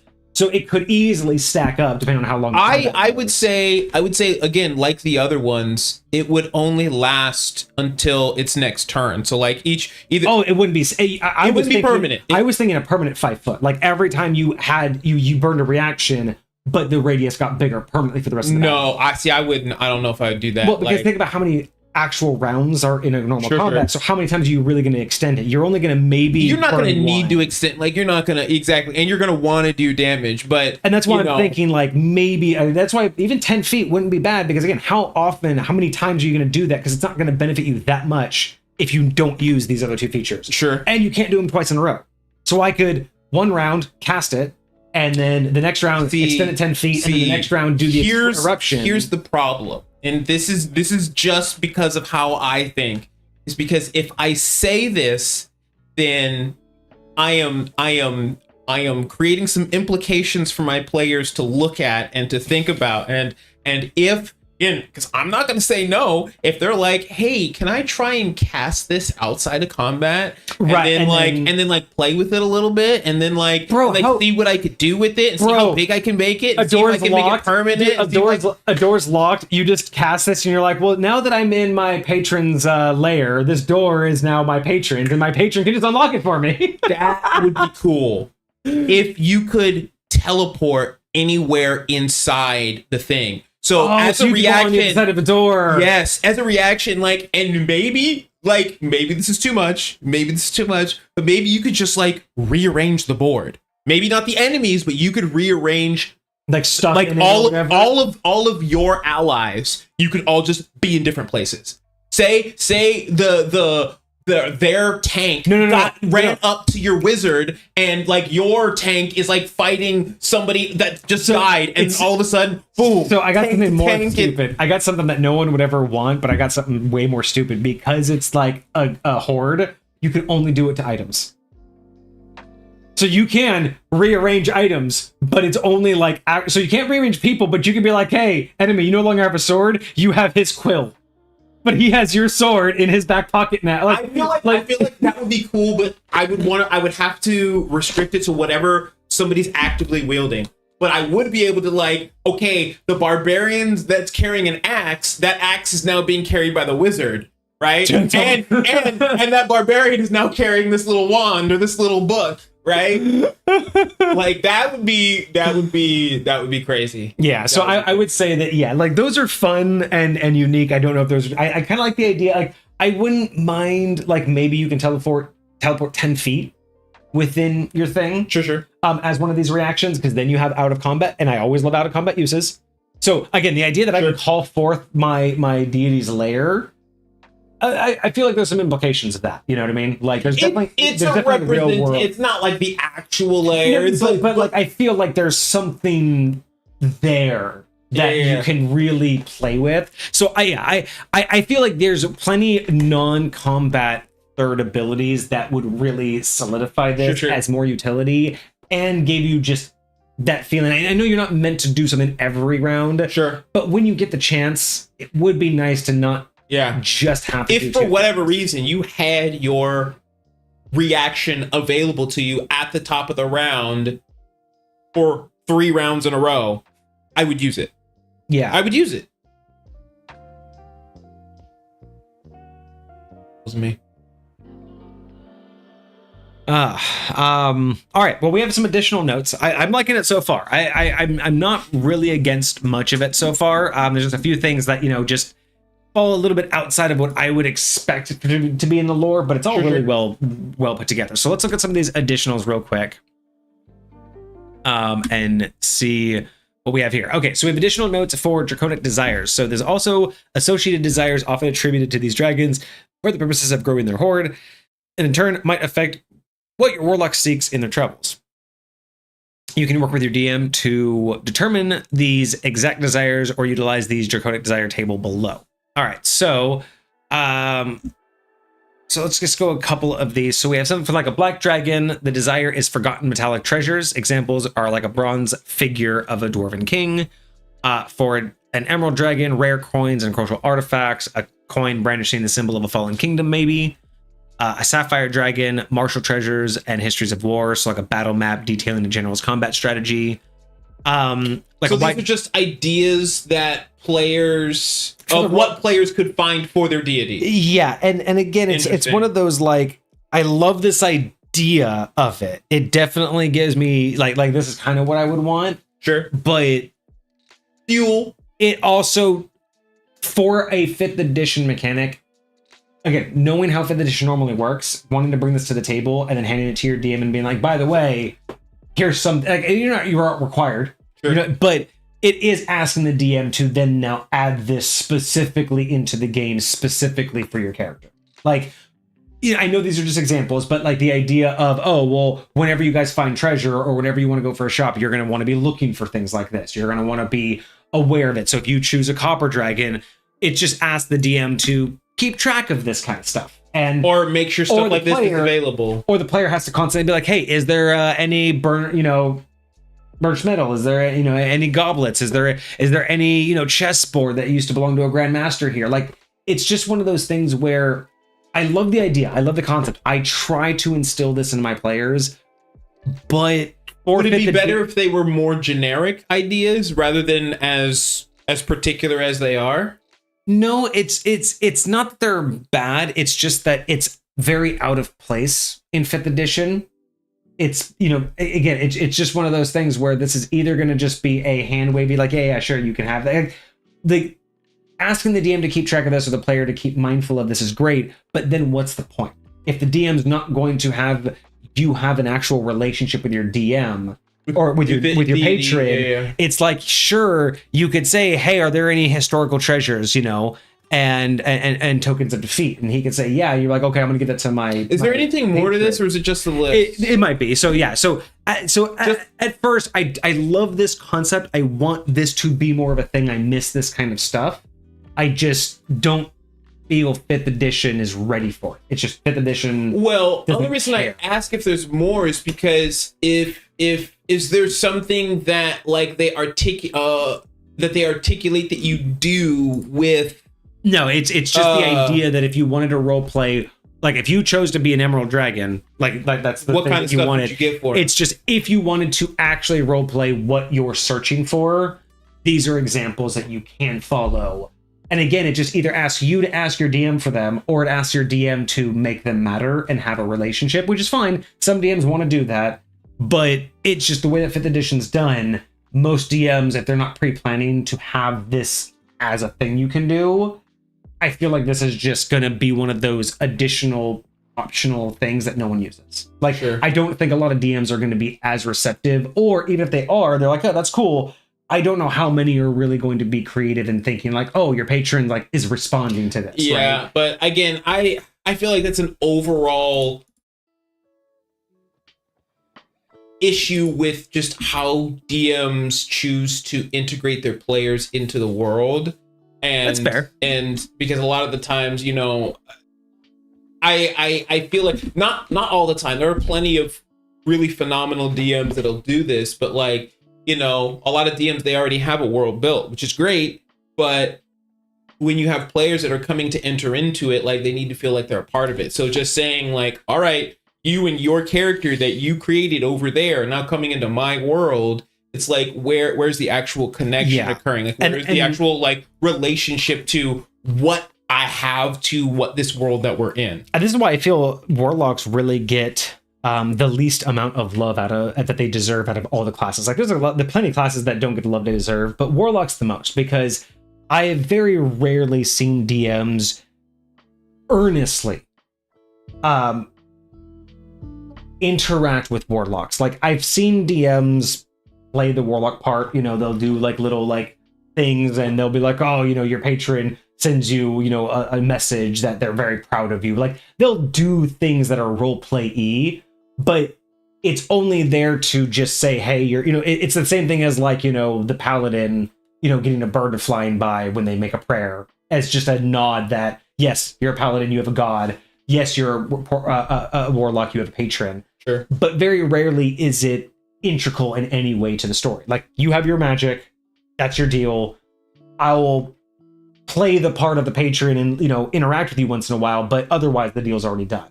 I don't feel like enough DMs are really interested in this idea of, well, what is your patron? What's your deal? What's your relationship? Why are you guys interacting? Why did you even get here? What do they want from you? And what could this, like, same thing with deities, right? We've talked about that with 5th edition. Deities are there, gods are there, but they're like a second thought. They're like, of course they're there, but sure, who cares? And that's where I'm like, I'm always hesitant because Warlocks are one of my favorite classes in terms of roleplay. I feel like more often than not, they're really just treated as a spellcaster. And it's just so unfortunate because there is so much more that could be done, right? For sure. But again, I think it's more of a problem in 5th edition. Like in 2nd edition, it's more common that if you play your cards right in roleplay, you'll get more benefits. That's not as prevalent. It is available with plenty of types of DMs in 5th edition, but it's not as prevalent or as encouraged within the rule set itself. This idea that you should restrict certain things from your players and be more forthcoming, right? I mean, sure. This is a common thing with players is, you know, there should be nothing behind a wall, right? Anything that needs progression should always be immediately available. It's like, well, your progression should always be available, but your ease of progression, I believe, should be locked behind adventure, right? Like you're guaranteed to always get what you need to progress the story. Like that needs, you can't have a story that just ends. You can't soft lock yourself in a TTRPG that sucks.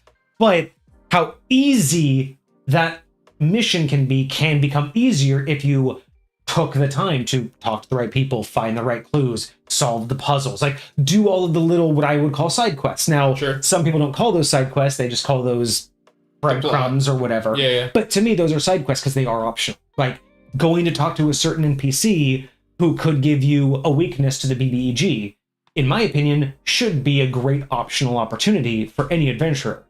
But to imagine that, well, it's like, well, if that's available, you should force it into the game. They have to be told that. It's like, no, that's the point of adventure is you give them options and you let them discover it. If everything's always going to be handed to them, their choices slowly become less relevant. Yeah. And that's where I really like to think about stuff like patrons is patrons and gods should be able to do more than what's on paper, right? Like being an otherworldly patron as a DM means that if you're in a pinch and you've been doing really, really good in this particular case, you've gotten some really great treasures and you've been, looking really, really amazing to your patron, and you have a question, maybe as a DM, I will throw you a bone in the presence of your patron, right? Mm-hmm. Maybe your patron will give you otherworldly insights that you otherwise wouldn't have because you pleased him so much. I think that's truly a valid way to play it. I just don't think that is the most common way to play it. I think the most common way is on paper, these are what you get. These are your spells. Let's move on. And maybe I'm wrong. I kind of hope I'm wrong. I just don't get that from 5e. Whenever we look at it, I just don't feel it from 5e that the patron really matters outside of the subclass. I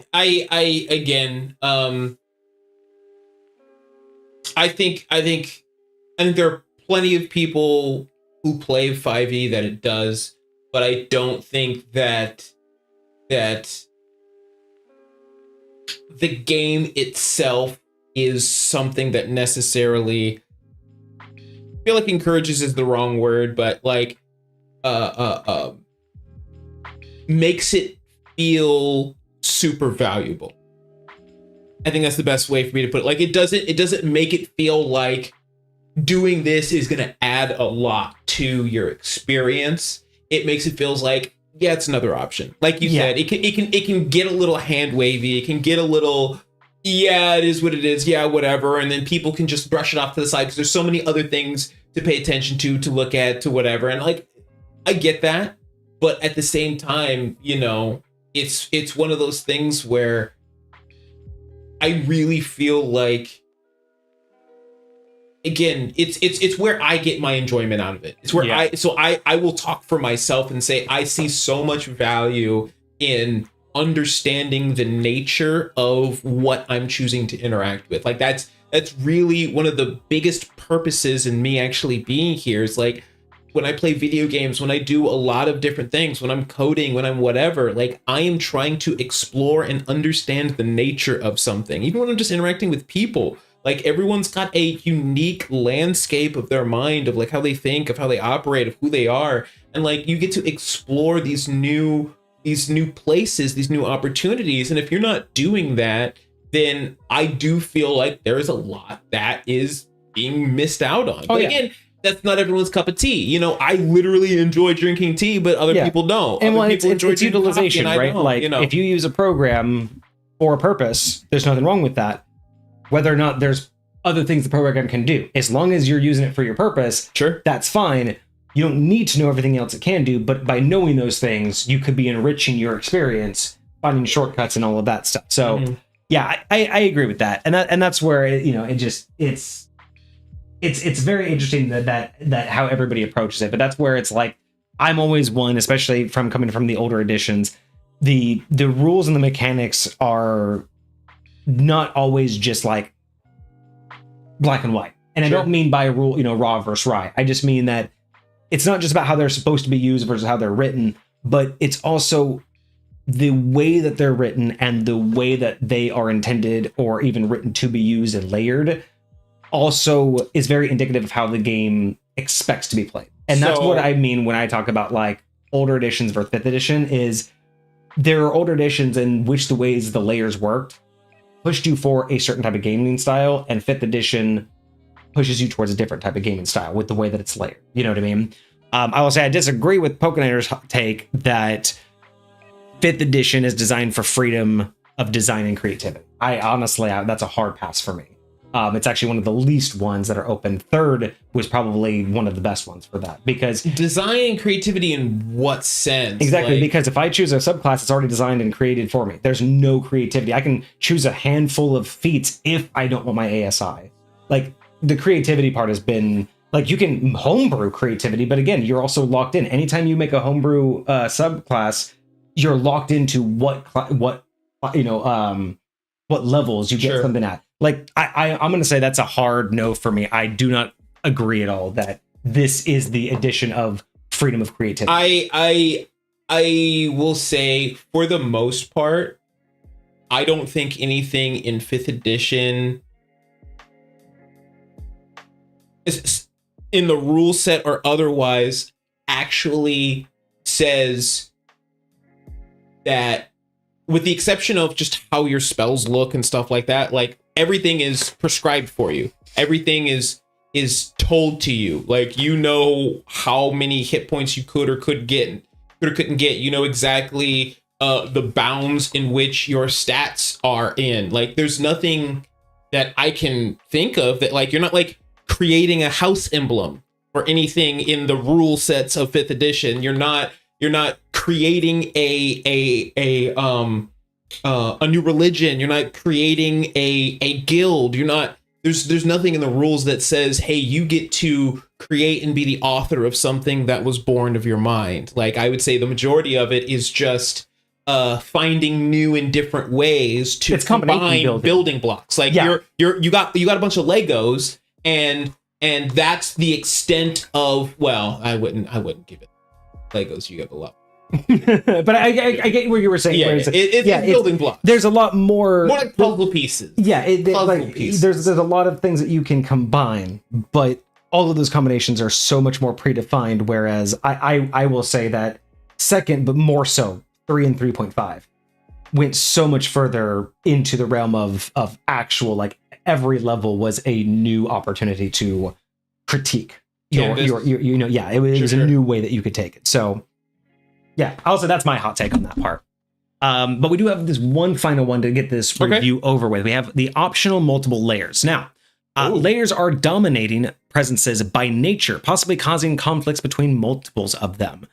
If there's another layer present, the DM can call for a charisma contest between both layer owners. The loser of the contest cannot use their layer actions that turn, and they can retry the contest on both their layers next turn. Okay, I really like this because it did kind of mention this in the layer ability where you kind of create your own layer around you. Now, granted, that is unique for a player, and you usually would be in the layer of something else. Absolutely. I really like this idea. I just think feel like a domain expansion. Yes, but I want more language here. I want another sentence or two explaining a little bit more. Like obviously, this is only when I activate my layer, but I would like that to be more stated. And when those contests happen, right? Like, I can't use my layer actions, but my layer doesn't go away, right? So I just want to be able to use those two reactions. But it's like it's going to happen every round, which I don't know if that would test out properly. Like, every single time it's your turn or the enemy's turn. No, at the top of the round. So, like, because layers go at, like, because the layers on their own. Yeah. So like when you hit the top of the round, and like they would make their. Is it a contested roll? Is it just It's a contest between both layers. Yeah. So what are they just rolling? It's charisma. It's a charisma contest between the layers. Okay. So yeah, so you would just make a charisma at the top of every round, and one layer would be shut down for that round. So theoretically, there's always going to be a layer shut down. Sure. Like, between these two. Now that's interesting because for the player, they only have the ability to activate one thing at the top of the round. But for other people, for other layers, they might have opportunity. They might be able to activate them very much akin to legendary actions, like intermittently throughout the round. So it could be more devastating for the opposing layer that you're in to potentially shut down what it could do. You know? Yeah, and same for you. Like, this would suck to suck if you just keep losing it. I wouldn't mind a failsafe, like a tie. If ties, they both activate or they both shut down. Sure. Like, I kind of like they both shut down more. Mostly because I think one of the biggest reasons for not having both of them go at the same time is because they're both kind of trying to have dominion over the same space at the same time. And I feel like that is something that shouldn't be allowed to occur unless some extenuating circumstances. So having them both negate on a tie would be unique. And it would definitely just be one of those situations where it doesn't really hurt or it doesn't really benefit anybody, but doesn't hurt. So, move on. So yeah, I like that. I like the multiple layers as an option. I I understand why I'm making it optional, but I kind of wish it wasn't. Like, I kind of wish that just was a thing. It sounds like I will it should say, just be a standard depending feature. on how your world works, I can see it making sense that you cannot impose your layer on top of somebody else's, right? Like, in certain worlds that could work, but I could see in certain, you know, mindsets and attitudes where it's like, yeah, there's no way you're going to be able to manifest your layer in this lich's lair. Like, it's just not gonna, you're not gonna be able to. Yeah, you got a powerful dragon, but he's not here. If he were in here, that would be rough. Like, that is your capstone. Like, so to take the capstone, though, but it's again only in certain circumstances, only in certain situations. It's like only when you're trying to do this on top of somebody else's lair. Not everywhere you're going to be fighting is going to be a lair. So yeah. If there's some situations where it doesn't work, then, you know, that's fine. It's not like, I wouldn't say the majority of places it doesn't work. I would say being in a lair and fighting in a lair is probably one of the rarer things that you're going to do. So yeah, I wouldn't be too upset at it as a player or as a DM or as a player. So but again, I do like the fact that there is recognition that if it is something that you allow, there could be a potential conflict, and here is a way that you can look at handling that conflict. Another interesting part of this conflict is if you had two of these warlocks on the same party and they both activated this, they would actually contest each other. Dueling layers, yeah. So one of them would just, but if they were too close by accident, one of them would shut the other out by default because they have to do the contest. Imagine you're fighting a party and the other party has one of these guys. Yeah. It's like, you think you're hot shit, and you're like, yeah, we brought a layer with us, and bro. Like, boom. So he's like, you try to activate your layer, and it's like, why can't I activate? Oh yeah, you're already in my layer, bro. The third ability to permanently extend by 5 or 10 feet makes this so much more devastating, because you could pop yours, they could pop theirs, and then you could just spread over and then shut theirs down. Oh, like you know what I mean? Like, pop yours outside their layer, but then spread into it. Oh yeah. Be wild. That would be wild.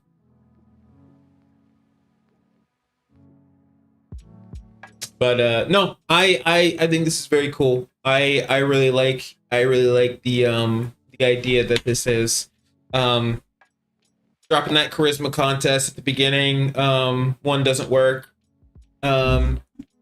I'm curious what Pokeniner thinks would happen on a tie. For me, I would either say both of them don't work or the natural layer wins. I think the natural's layer, unless if it were two warlocks, that's one thing. But yeah, if you're in a layer, I think the whoever's you're in, like the first one, sure, is probably the one that would do it. Interesting. I like it. I think it has a lot of potential. I would definitely take it a little bit different. Mainly, I think that's just because of how I do dragons. So there's a couple things that I would change, but that's just more of my approach to dragon and dragon lore within High Point. But otherwise, all of the abilities were pretty solid. I think there's a lot to be had here. Although I do think that there's just a few spots I will say that could be refined better in Link. There's one thing that I'm not like, I don't think anything in here was bad. There's one small piece I'm a little disappointed on. The feature about like identifying the magic items, like I feel like, again, because they're a dragon, because a lot of the initial lore was about like the items, like I feel like too few of the abilities and what you could do throughout the build had anything to do with the items. Like I feel like that was the only ability that really touched on like actually interacting, manipulating, and like what you could get out of items. Like I think it would be totally cool, like if like it's your capstone. I know the only other class that even gets anything remotely like this is the Artificer, but if you could attune to an additional item, you know, that would be really cool ability, so that like, you know, you love getting stuff and interacting with stuff, and you know, like it would be awesome if your whenever you cast detect magic, you have a larger range. than everybody else, like, so you could find items for your warlock, but like whatever the case may be, I think I think more things that have to do with that aspect of it, if that's meant to be what your relationship is, and that's kind of what it feels like a lot. I feel like I'd like to see a little bit more of that in the actual build, but I still love what you get. Again, when you're a warlock, when you're doing this kind of stuff, you really do gotta be able to keep up with the Joneses and continue to be able to like provide value to the team. So I totally get, needing the ability to like do stuff, and more out of game or out of combat stuff is not always helpful. Yeah, but still. Yeah, no, otherwise this is phenomenal. I mean, not a lot of critique, really. I mean, most of it was either in the lore or just in the approach of how it would work. But abilities wise, really strong, really powerful. I think the idea is definitely solid.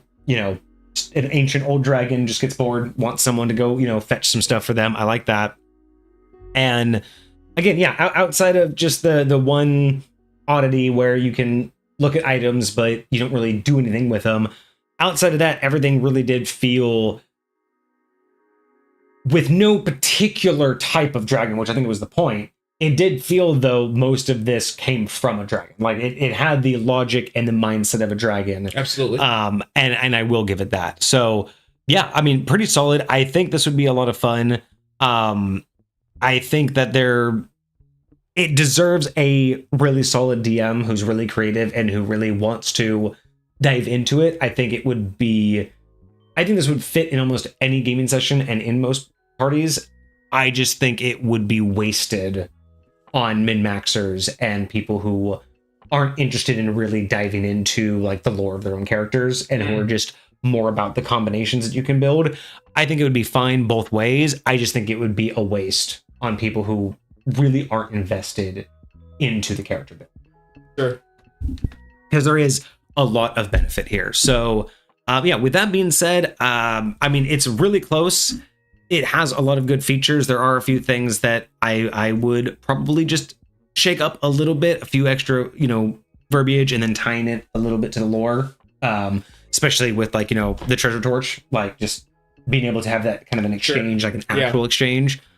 So I think it's a solid 8. It definitely would be a lot of fun to play. And it's extremely close to being able to be worked. I would just change a few of the, not even the visualizations. I think it's just more of not even the base mechanics. I think it's more about just making the lore fit more what the high point expectations would be is where I would need to do most of the shifting. Right. But otherwise, I think it's solid. I think it has good abilities, and for a warlock, I think it fits. Like I don't see these type of abilities fitting with any other type of class. This is absolutely, this is one of those ones that would be very difficult. Like this would be a very difficult class to settle in, because this feels very, very complete as it is. It feels very, it feels a representative of what it is. I'll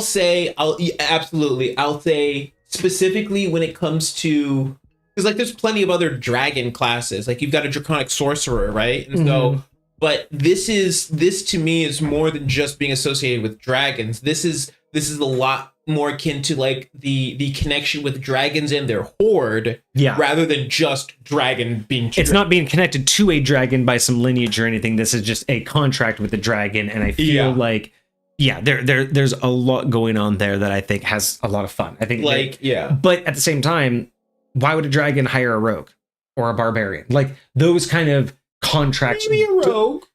But I mean, but like the exchange equivalency, right? The fact that like, you're giving power, like how would you actually like, and you're keeping taps on this thing. It would be more like they would find a level 5 rogue and make them a warlock.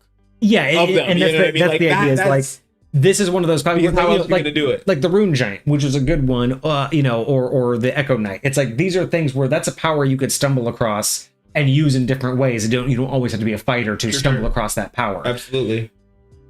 You kind of need to be available to cast magic in order to have a dragon bestow upon you the ability. Like, so it's like I kind of like it because it is itself really just locked into it. It serves its purpose and it represents itself well. Sure. So that's why, yeah, definitely 8 out of 10 is a well-deserved score. So thank you, Pokeniner. I appreciate that. Hope you enjoyed the review as always. Hope you got some good ideas from it. And, definitely, I think this is something that anybody should go check out and give it a try.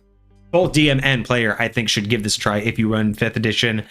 If you're going to run it, really make sure that you work with your players on it. Like, really get into it and make it have that give and take. Make it have some sort of exchange equivalence and not just you get these spellcasting abilities and then just move. For sure. I'm actually going to be really curious.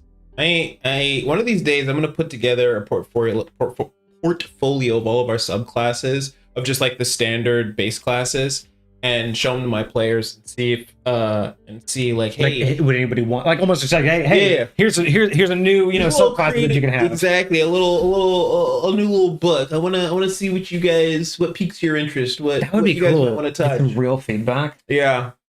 Man, if we can only just do like a little form that they could fill out, like, just some actual feedback that's not us. You know what I mean? Like actual like alternative feedback would be cool. You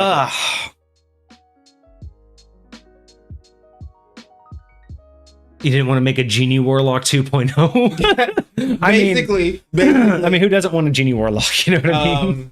I do like the little what do you call it? The little lamp that you can go inside as a Genie Warlock. Oh, right. Yeah. Like that is cool. That's one of my favorite. But I played a Genie Warlock in a one shot, and I didn't really feel like I got to be the Warlock. Like we were like level 5 or 6 or something like that, and so like it I didn't really feel like I got to feel what it was like to play that character. So it's sometimes hard for me to figure out how to get into them when it's for such a short period of time. But I'll definitely try it out. I think that's a very interesting way to go about exploring a lot of builds, characters, ideas, like actually getting to see what it looks like to embody them, to play them, to get a feel for what it would be like to be one of these characters. I think I'm struggling, like the way that you have your scenario. I feel like I would want to do something like that,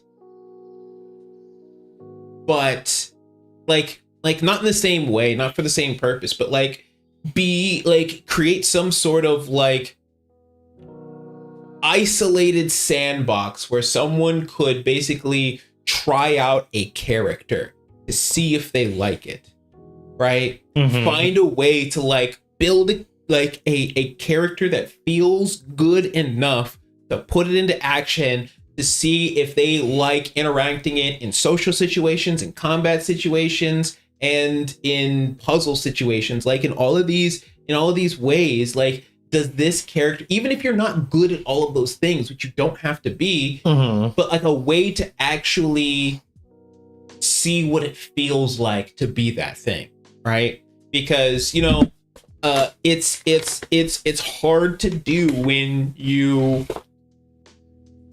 first try the thing that you're trying. When you first say, hey, I want to be a barbarian. Well, a barbarian is this, does this, all of the above, blah, blah, blah, whatever. Okay, this is what a barbarian is, and I am now doing that and being that. How do I feel about that? What am I getting out of that? Is this the experience? I chose to be a tabaxi. Now I'm a little kitty cat. I can run around. I just watched a video the other day that says canonically Puss in Boots is a canonically accurate tabaxi, because tabaxis can be little kittens. They don't have to be anthropomorphized, like, whatever. Hold on. But anyways, it's it's absolutely something that I would love to see what it looks like or how to make it a reality, but you know, maybe it would be. If you do end up giving these to your players, let me know. I'm curious what their reactions would be. Try to write it down, get some reactions. Let us know how they would do, because I mean they have 100 to look through. Well, I would probably start off with just the subclasses. Actually, that's a good point. I'm gonna see if I can see how many just subclasses we have. Just subclasses. All right. But other than that, as you get that number, we'll close it out there. So we'll be back on Friday. Oh, no, actually, no. So this Friday, we will probably take a break because I have a hiking trip planned this weekend. So I'm probably leaving Friday night. So I would say that, yeah, we'll probably not stream this Friday. So I'll probably try to do 36 subclasses. So I will try to do some streams throughout the week if I can. Otherwise, we won't be streaming on Friday. I'll be gone the weekend, so we'll be back on next Monday with a new review. If you want to do a pop-up this week, we'll try to do that one. I have a couple topics that I wouldn't mind chit-chatting about every now and again. Sure. Things that don't quite make, a full podcast. For sure. But yeah. Let's see. So Pokeniner wants to know, if you could serve a dragon, which would you serve? Like specific or type? I think it's type. Like if you could like serve a type of dragon. Don't know about the personalities. I would say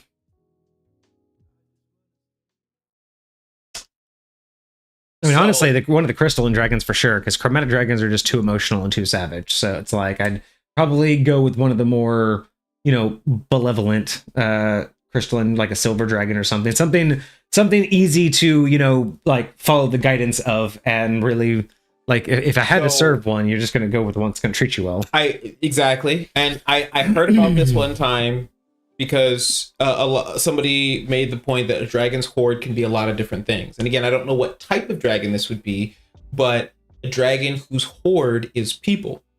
Oh, yeah. And like he like literally has like an entire town that is his horde, and he like continues to like collect people like that come into his town and stay in his town and blah blah blah whatever. So I would want to serve a dragon that because they would protect their horde. Yeah, they would do everything they can and that to makes keep sense. them. Yeah, like, that would be the type. Like let me serve a dragon who hoards his hoards and protects his people. Yes, that's absolutely. Cool. And the other part to that is, what would we search for? Well, I mean, for me, ironically, I collect dragons, so that would probably not be a great thing. But second to that, I collect swords. So anything sharp and pointy would be what my dragon collects. Sharp and pointy, or other dragons.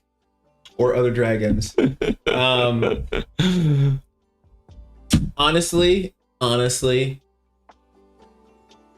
if I could meet a dragon that collects, there you go. That would be kind of fire. The Weaver dragon. Yes. Is what you want.